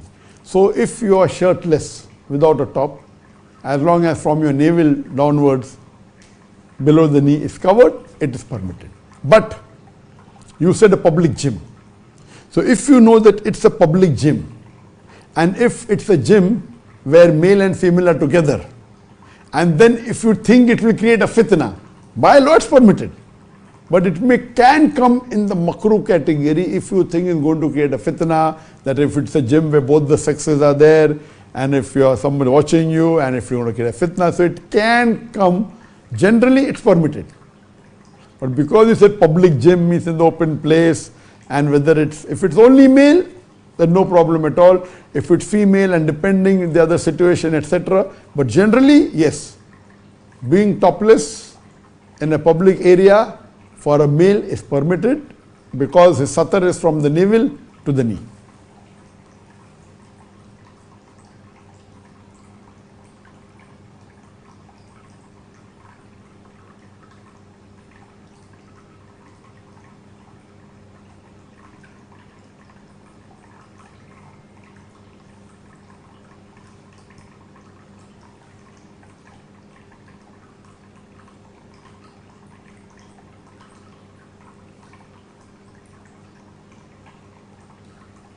The question posed by Jadson, Ray of Hope. Is learning science and mathematics haram in Islam? The general ruling for learning science and mathematics in Islam, it is mubah, it's optional. But if the science and mathematics will get you closer to Islam, then it becomes mustahab, means encouraged. But generally, learning science and Islam, learning science and mathematics, it is mubah, it's optional.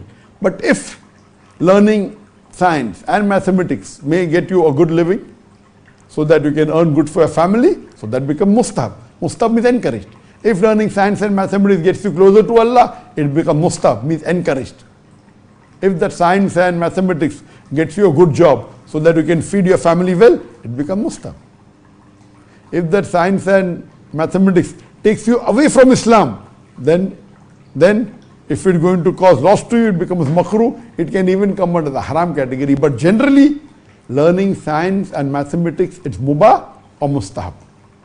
General mathematics and science that you learn in the school, it will either fall in the mubah category or may come in the mustahab category, because it will help you to earn your living. It may get you closer to Allah subhanahu wa ta'ala. Like Allah says, Sanurim ayatina fil afaqi wa fi anfusihim.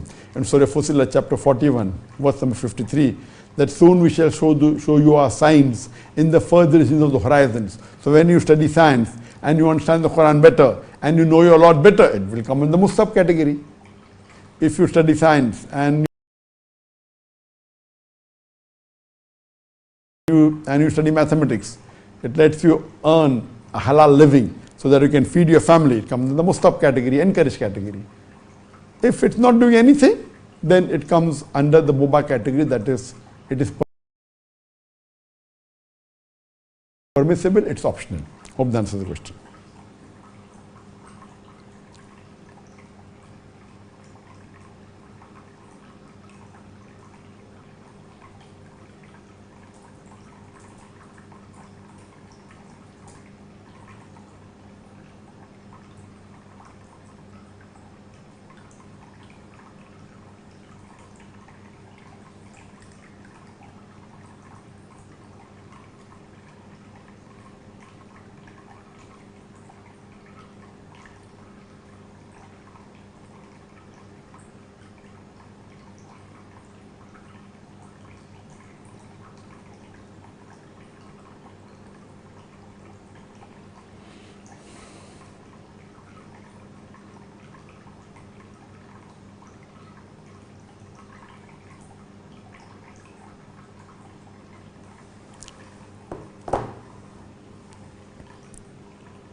The next question.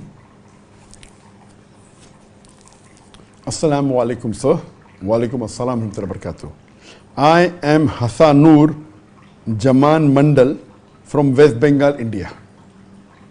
It's mentioned in the Quran in Surah Qiyamah, chapter 75, verse number 8, that on the day of judgment the moon will be unlighted. Though I don't know the actual meaning, just I got from somewhere. But now we see that the moon is unlighted. That what does it mean? If the above mentioned meaning becomes true, then isn't it a contradiction? What the Hassan Noor has quoted is a verse from the Quran from Surah Qiyamah, chapter 75, verse number 8, talking about وَقَصَفَ الْقَمَرِ. وَقَصَفَ الْقَمَرِ means when the moon is buried in darkness. It also means that when the moon it becomes darkened. Or some of the translations say when the moon is eclipsed. So وَقَصَفَ الْقَمَرِ means when the moon is buried in darkness or when the moon is eclipsed. For the real context, if you read from Surah Qiyamah, from verse number 1, we come to know that it's talking about Qiyamah, the day of resurrection. And the non-Muslims, when they ask Allah subhanahu wa ta'ala when they ask the believers, how will Allah subhanahu wa ta'ala be able to reconstruct our bones? Means after we have been buried and all our bones have been disintegrated, how will Allah be able to reconstruct our bones on the day of judgment? So Allah replies in the Qur'an, talking verse 1, 2, 3, 4, that we can not only reconstruct the bones, we can reconstruct the very tips of your finger. This is in context. So on the day of judgment, when the unbelievers say, how will Allah be able to reconstruct our bones? So Allah says, not only the bones, we can reconstruct the very tips of your finger. So what does Allah mean by saying we can reconstruct the very tips of your finger?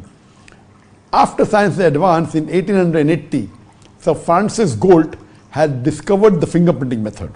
And he said that no two fingerprints, even in 1 million people, are identical. That means the tips of the finger have got fingerprints. And these fingerprints differ between all the individual human beings. Even in 1 million people, no two fingerprints will match exactly. So today, the police, the CID, the CIA, they use the fingerprinting method to identify the criminal or the robber, or if any theft has taken place. In identification, fingerprint is used. Now we use it for opening a lock. Put the fingerprint, the lock opens.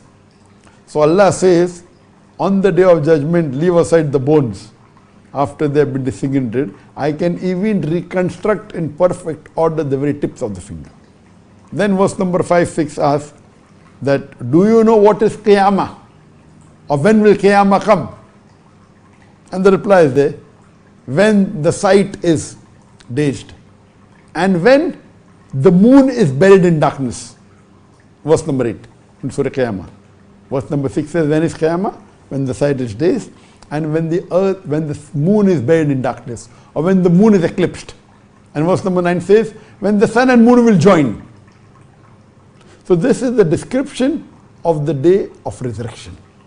Now coming to your question, if on the day of resurrection the moon will get darkened, sometime the moon get darkened now also. If you're talking about eclipse, moon get eclipsed now also. So isn't there a contradiction? There's no contradiction at all. What the Qur'an is talking about, what will happen. And one of the things is, the moon will be buried in darkness. Or the moon is eclipsed. But that's not the only thing. The other thing, the sun and the moon will join. So that's the reason if there is an eclipse, the Prophet told us to read Salah. Salah through Khusuf. That when the eclipse is there, whether lunar or whether solar, you have to read the 2 rakah Salah. It's Sunnah. It is Mustahab. When the sun becomes dark, when the earth comes between the sun and the moon. The moon becomes dark when the earth comes between the sun and the moon. And the sun becomes dark when the moon comes in between the earth and the sun. So here when the moon is eclipsed is talking about the lunar eclipse. That the earth comes in between and that happens once in a year, once in few years. That's the reason the Prophet told us to pray it, because we fear that these are the signs of Allah subhanahu wa ta'ala. The moon getting eclipsed is a sign of Allah subhanahu wa ta'ala. So giving you a glimpse that finally, we have to die. We have to be accountable on the day of judgment. So there's no contradiction at all. So many a times there are similes giving you a taste of it, that was going to happen. But we don't see the moon and sun join now. This joining of the moon and sun will only take place in Qiyamah, not now. Certain indications are there which you have a taste of it. But the complete description in the Qur'an, and the Qur'an continues, what is Qiyamah, etc. All the descriptions are given. How will a person feel, etc. So that is complete. So this is talking about the Qiyamah, it's giving you signs of it. And there's no contradiction at all. And this is exactly what will happen on the day of resurrection, on the day of Qiyamah. I hope that answers the question.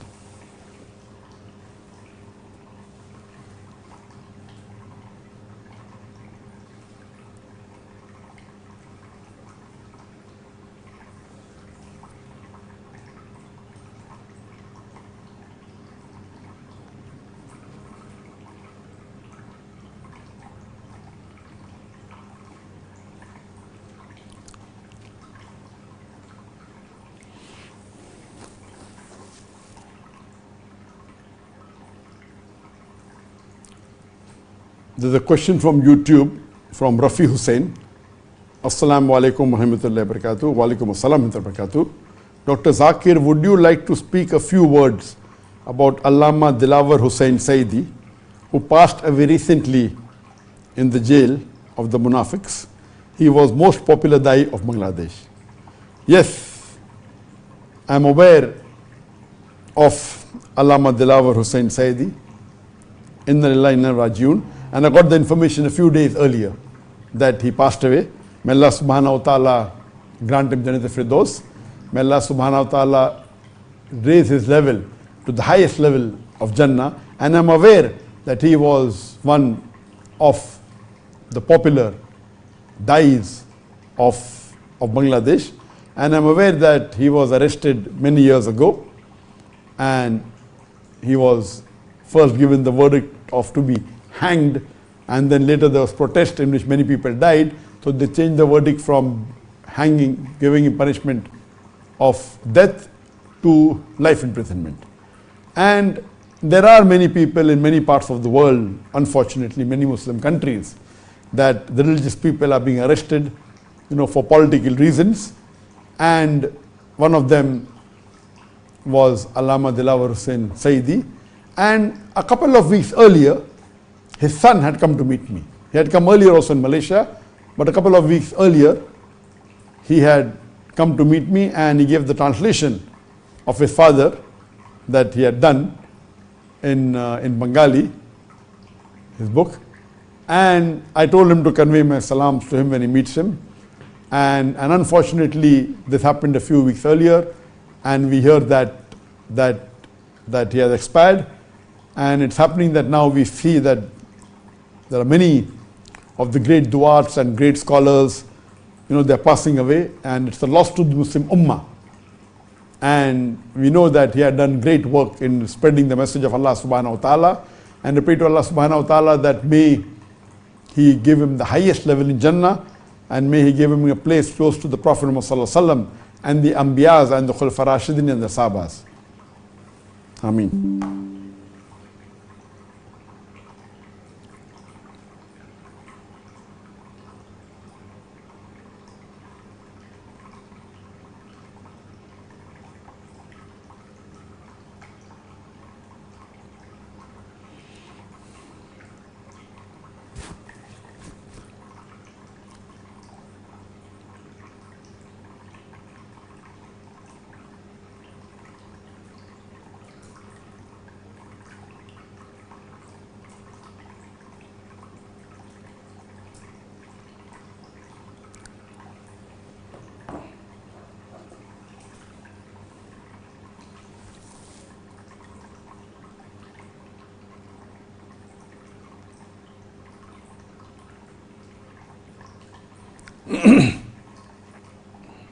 There's a question asked.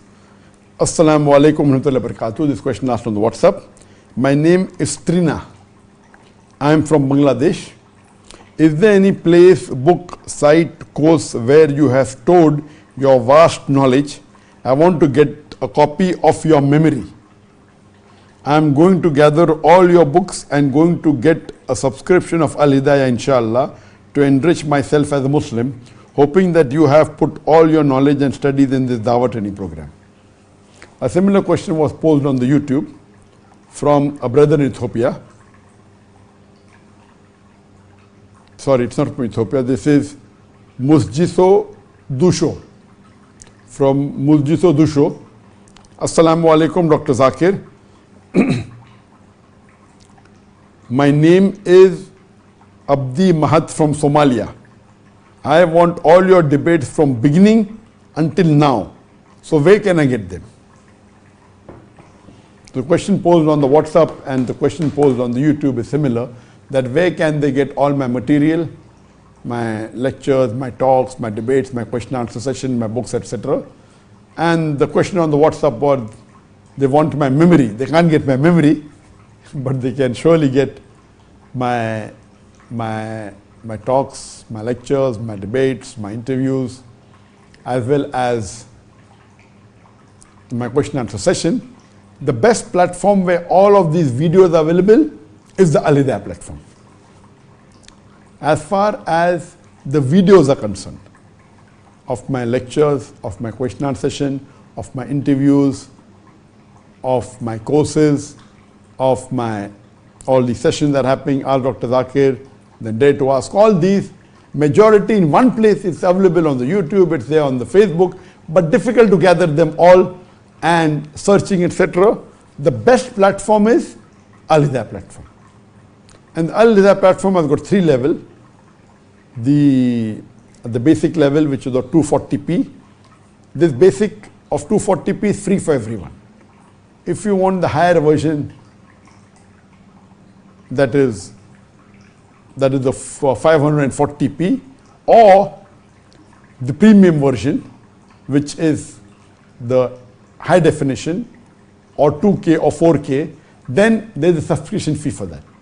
But for the entry level, for 240p, it's free for everyone. So Al-Hidayah platform is a good platform for you to have all the videos of mine, whether lecture, debate, TV talks, and it's very well classified. When in YouTube it's difficult. You go on my YouTube channel, you can see the videos, but it's difficult to classify.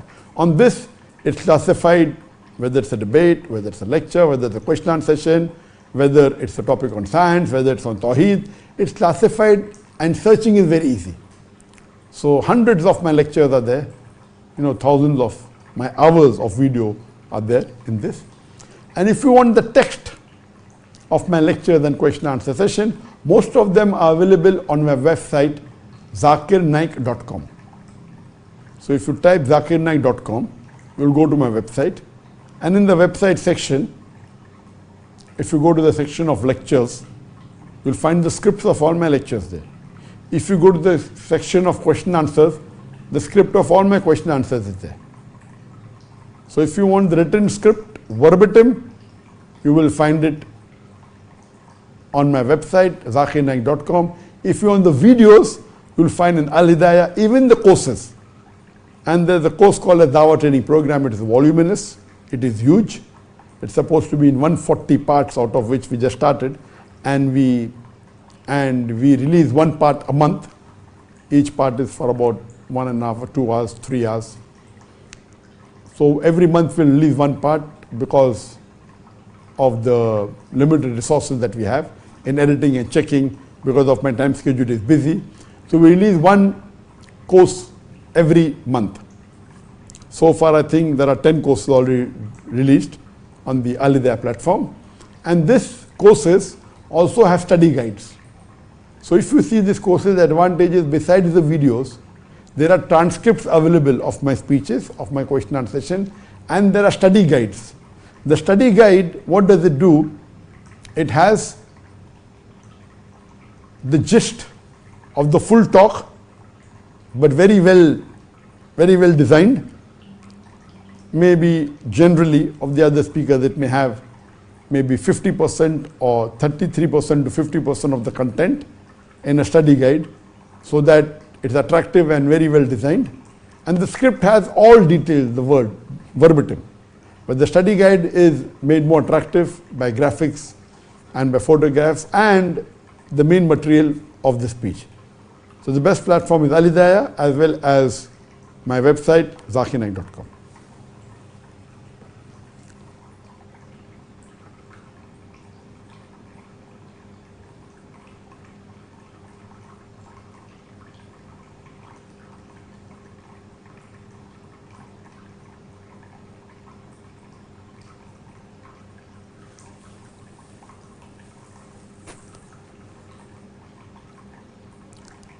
There's a question on the YouTube.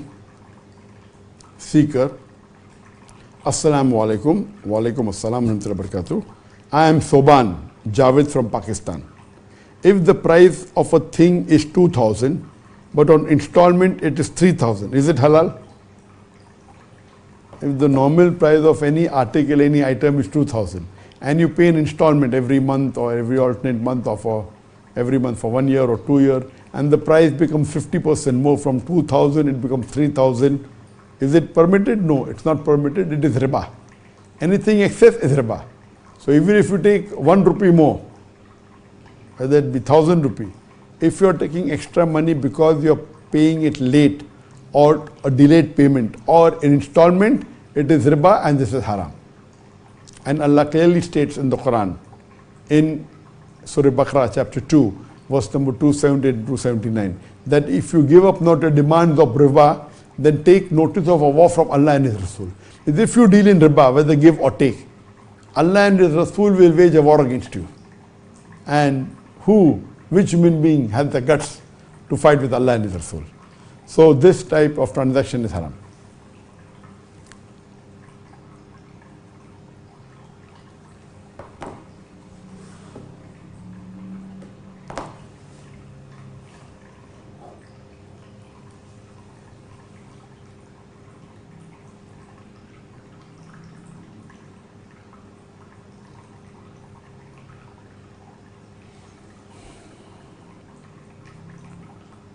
There is a question from the YouTube, Muhammad Junaid. Salam Dr. Zakir Naik. What is your opinion on Dr. Israr Ahmad's ijtihad on the efforts of Iqamat ad-Din? In fact, I will not be able to answer this question, not because I don't want to comment. I have just been requested by the son of Dr. Israr Ahmad, whose name is Asif Hamid, that I should give a recording of about 10 to 15 minutes. On the 27th of August, they are going to have the 50 years of Dr. Israr Ahmad's revival of the returning to the Qur'an. They're going to have a function on the 27th of August in Lahore in Pakistan, where many of the renowned duats and scholars and Islamic personalities will be coming, and they requested a video from me, and it's on the same topic. So inshallah, I'll be recording and sending a video. So if you want to watch, you can surely, I think they may be relaying it online also, and it's available also to visit physically. It's in Lahore, Pakistan. So surely you can wait, or maybe after I give in the video, I will release it so you can hear it after that. But as you know that, alhamdulillah, I was inspired, besides Sheikh Ahmad Didat, the second person who was my inspiration was Dr. Israr Ahmad.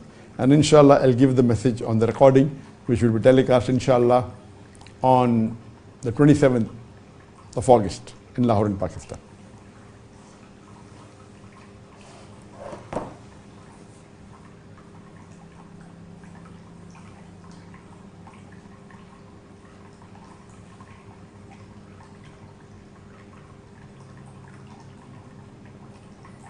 The next question.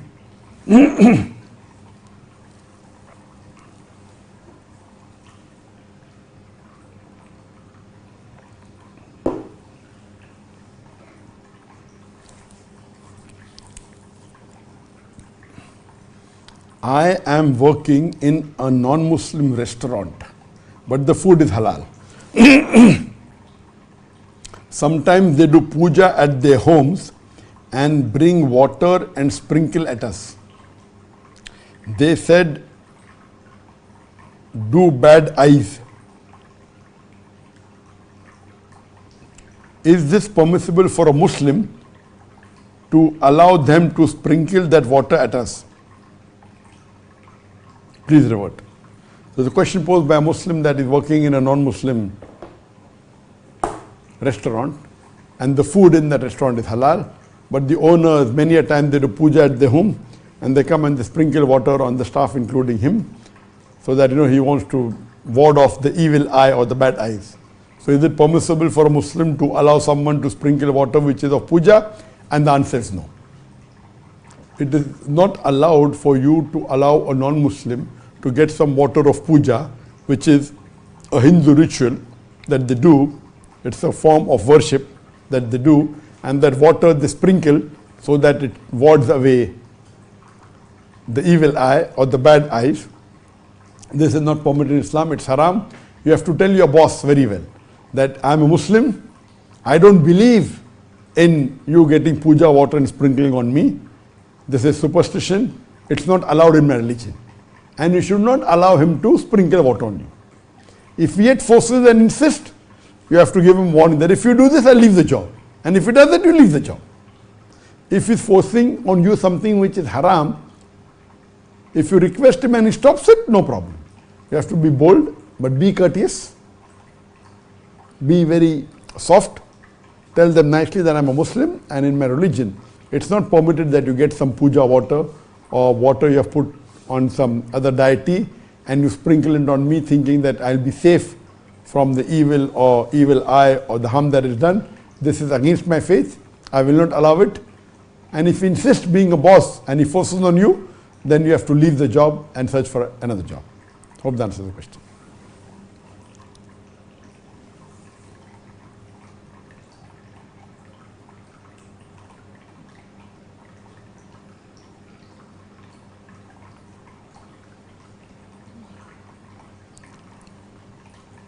This will be the last question before we end the session.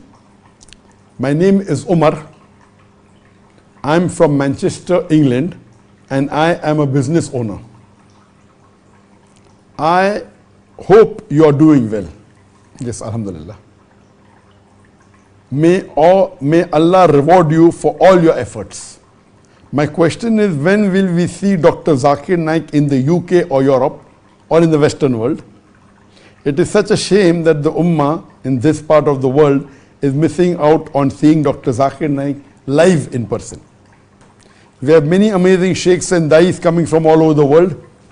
Recently, I was at an event with Mufti Menk and Umar Suleiman, and they sold over 10,000 tickets for one show.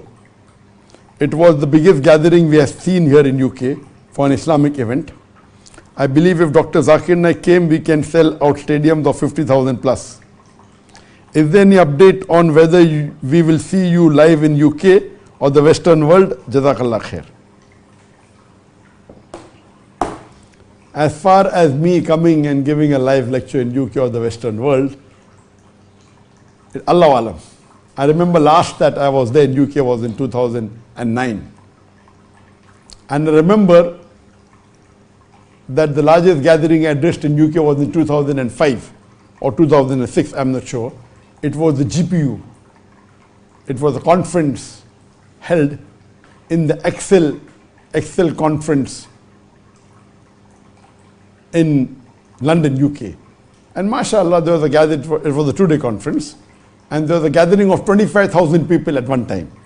So that's the largest gathering that I'm aware of in UK. You are aware of a gathering of 10,000, mashallah.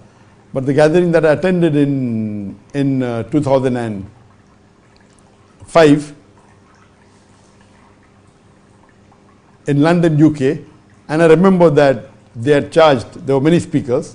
I was the main speaker in the ending, and they said if you want to sit next to Dr. Zakir Naik, you have to pay 200 pounds. I remember that. I'm personally against taking fees for entry, and there's a policy of mine that only the first couple of years of my dawah, maybe in the 90s, the late 90s and starting of 2000, and after that I made it a policy that when I give a lecture, you cannot charge any money. But during conferences, I could not insist because, conferences, there are many speakers coming. So I remember I've been to conference in UK, that is this GPU, and in Canada a couple of times to the RISC conference. And the last I remember was the Journey of Faith, again in Toronto. Except for these 3 or 4 conferences. After that, I made it a policy. Even in conferences, if you charge money, I'll not come. So alhamdulillah, I believe that the dawah should be done free. You can take sponsorship from the Muslim Ummah, but I don't agree with charging money for hearing lectures. Imagine if the Sahabas would have charged money, then would we have got the message? Of course no. We wouldn't have got the message. Now coming to your question, that when will you see me back in UK live? To tell you frankly, I have been to UK several times, maybe more than 10 times. And I don't think so that I urge to come back to UK again. But if given the opportunity, I wouldn't mind going, but not that I'm longing to go. I've been there several times. And now it's easy. We can come through the media, through the satellite, and even today, there may be hundreds and thousands of people in UK who are watching this session live. But naturally the reach on the media is much larger. We have a satellite channel, Peace TV, which is yet being broadcast in different parts of the world. Besides the Peace TV, you have the Facebook, you have the Instagram, you have the YouTube, and millions of people watch. Though the percentage of people watching in Bangladesh, India, Pakistan is much more, but because the volume is large, there are, even in the Western world, there are millions of followers of my Facebook only in the Western world, alhamdulillah.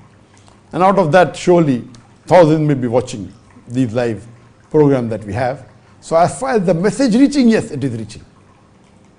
But I do agree with you, live is something else. The feeling of live is something else. What I really miss is our conferences in Bombay. Our conference in Bombay, the peace conferences, mashallah, the audience at one time used to be in hundreds of thousands. And last day, for my speech, about 250,000 people. So that is something which is phenomenal. Mashallah, 10 times more than the largest gathering that was there in UK, London. And when we give individual lectures, the gathering is larger. I remember the largest was in Kishanganj, where mashallah more than 1 million people live. So we miss those events. As far as large gathering is concerned, in the Western world, the gathering is not that big. 25,000 is. So what we really miss is the large gatherings. Yes, before COVID, the lecture that I gave in Indonesia was, mashallah, more than 100,000 people in Jakarta. I'd given in Kelantan in 2019. There are also more than 100,000 people. Not as large as India. What's happening in India, of course, that thing can take place maybe in Bangladesh or Pakistan. There we can have millions of people. But even having 100,000 people in Malaysia was great. So inshallah, now that the COVID is over and now the things are opening up. So inshallah, we expect that we'll be having the talks in larger gathering. Regarding me coming to the Western world, after the onslaught of the Indian government and the allegation laid by the Prime Minister of my country, India, Narendra Modi, first he laid the allegation that I'm a terrorist, he had no proof, so he changed it to hate speech. He could not prove it, he changed to money laundering. So now, even money laundering has been rejected. 3 times they asked me from the Interpol and they rejected. And mashallah, so all these allegations now have fizzled down. But yet, India is a powerful country. So after 2017, when Indian government started asking me from different countries, I have a policy that I only accept invitation if I'm invited by the head of state, head of the country, or maybe a home minister, or from the official government channel. I stopped accepting invitation from individual organizations. Unless they don't get me a letter from the head of state, I don't travel. And of course, after 2017, I've been traveling mainly to Muslim countries. And yes, I did receive invitation from several non-Muslim countries. But the closest that I accepted it was in 2020 when I got an invitation from Canada. When one of the Muslim MPs in Toronto, he invited me and said that Justin Trudeau was going to be the chief guest, and he wanted me also to be one of the chief guests. And it was supposed to be organized in April 2020. And because it was from the government side and from Justin Trudeau, I had accepted the invitation, but unfortunately COVID-19 came and most of the countries in the world started being blocked from March onwards. So by the time April came, the date that we were supposed to have the conference, it got cancelled, and that was the last that, of course, I received invitation from many non-Muslim countries. But even there was a country, I won't name it, that gave me invitation from the head of state, from the president, but my advisors told me it's not safe to go there. Even though I got an invitation from the head of state, please don't go because they may be close to India, so I had to politely refuse. But normally, If I accept an invitation, it should be from the head of state. And I doubt the UK head of state will invite me. The problem I have is not with non-Muslims. Majority of the non-Muslims that watch my programs, more than 75%, they are my fans. The problem of mine is with the non-Muslim politicians, whether it be in UK where I started, whether it be India, whether it be Malaysia. The non-Muslim politician, because of their vote bank. You remember when the government changed in UK, previously the Labour Party was ruling, the Conservative came, Theresa May did not know me. She only asked, who is the most popular Muslim speaker who comes to UK? Zakir, Naik, bandit. So I was supposed to go in 2010. Wembley Arena was booked and many of the stadiums were booked. Just a week before I came, they excluded me, that I'm not allowed to enter. These are politics. Same thing in India. The problem I have with the politician, because of the vote bank, they lay allegations against me. And I have the problem even in Malaysia. The non-Muslim politicians, for the vote bank, they keep on accusing me. So I filed a defamation case against 5 politicians, mashallah. 5 politicians. That was in 2019, after my speech in Kelantan. And mashallah, out of which one politician, before the case started, he asked for apologize and asked for a settlement, and we agreed. The 2 of them, mashallah, they lost the case and they were asked by the judge that they should apologize, and 2 are yet pending. So by Allah's grace, alhamdulillah, but this is common for the vote bank. But generally, the non-Muslims who watch my video cassette, they are my fans. Whether it be in Malaysia, I get very often when I go to Malaysia, many non-Muslims want to take photographs with me, the Hindus, the Christians, many of the Chinese. It's common. The problem that I have is mainly with the non-Muslim politicians for the vote bank. So if Allah wills and if there is a change, inshallah, Allah knows best when is the right time. Otherwise, surely we will come via the satellite, we'll come via the social media, we'll come via the internet, the work will continue and the message will keep on reaching. As the beloved Prophet ﷺ said, inshallah Islam will enter every home. And I pray to Allah subhanahu wa ta'ala to make me and Peace TV instrumental in fulfilling of this hadith. This was the last question that we could answer. Till we meet again 2 weeks afterwards. Today is the 19th. Till we meet again after 2 weeks, that's the 2nd of September, because next Saturday, being the 4th Saturday, there will not be Ask Sheikh Farik, because my son Farik is traveling to Indonesia for a lecture tour. He'll be there for about 2 weeks. So because of that, he will not be taking the session that is next Saturday. But after that, inshallah, the 1st Saturday of September, on 2nd of September, we'll meet again. Till then, Assalamu alaikum wa rahmatullahi wa barakatuh. Wa akhiru da'wana alhamdulillahi rabbil alameen.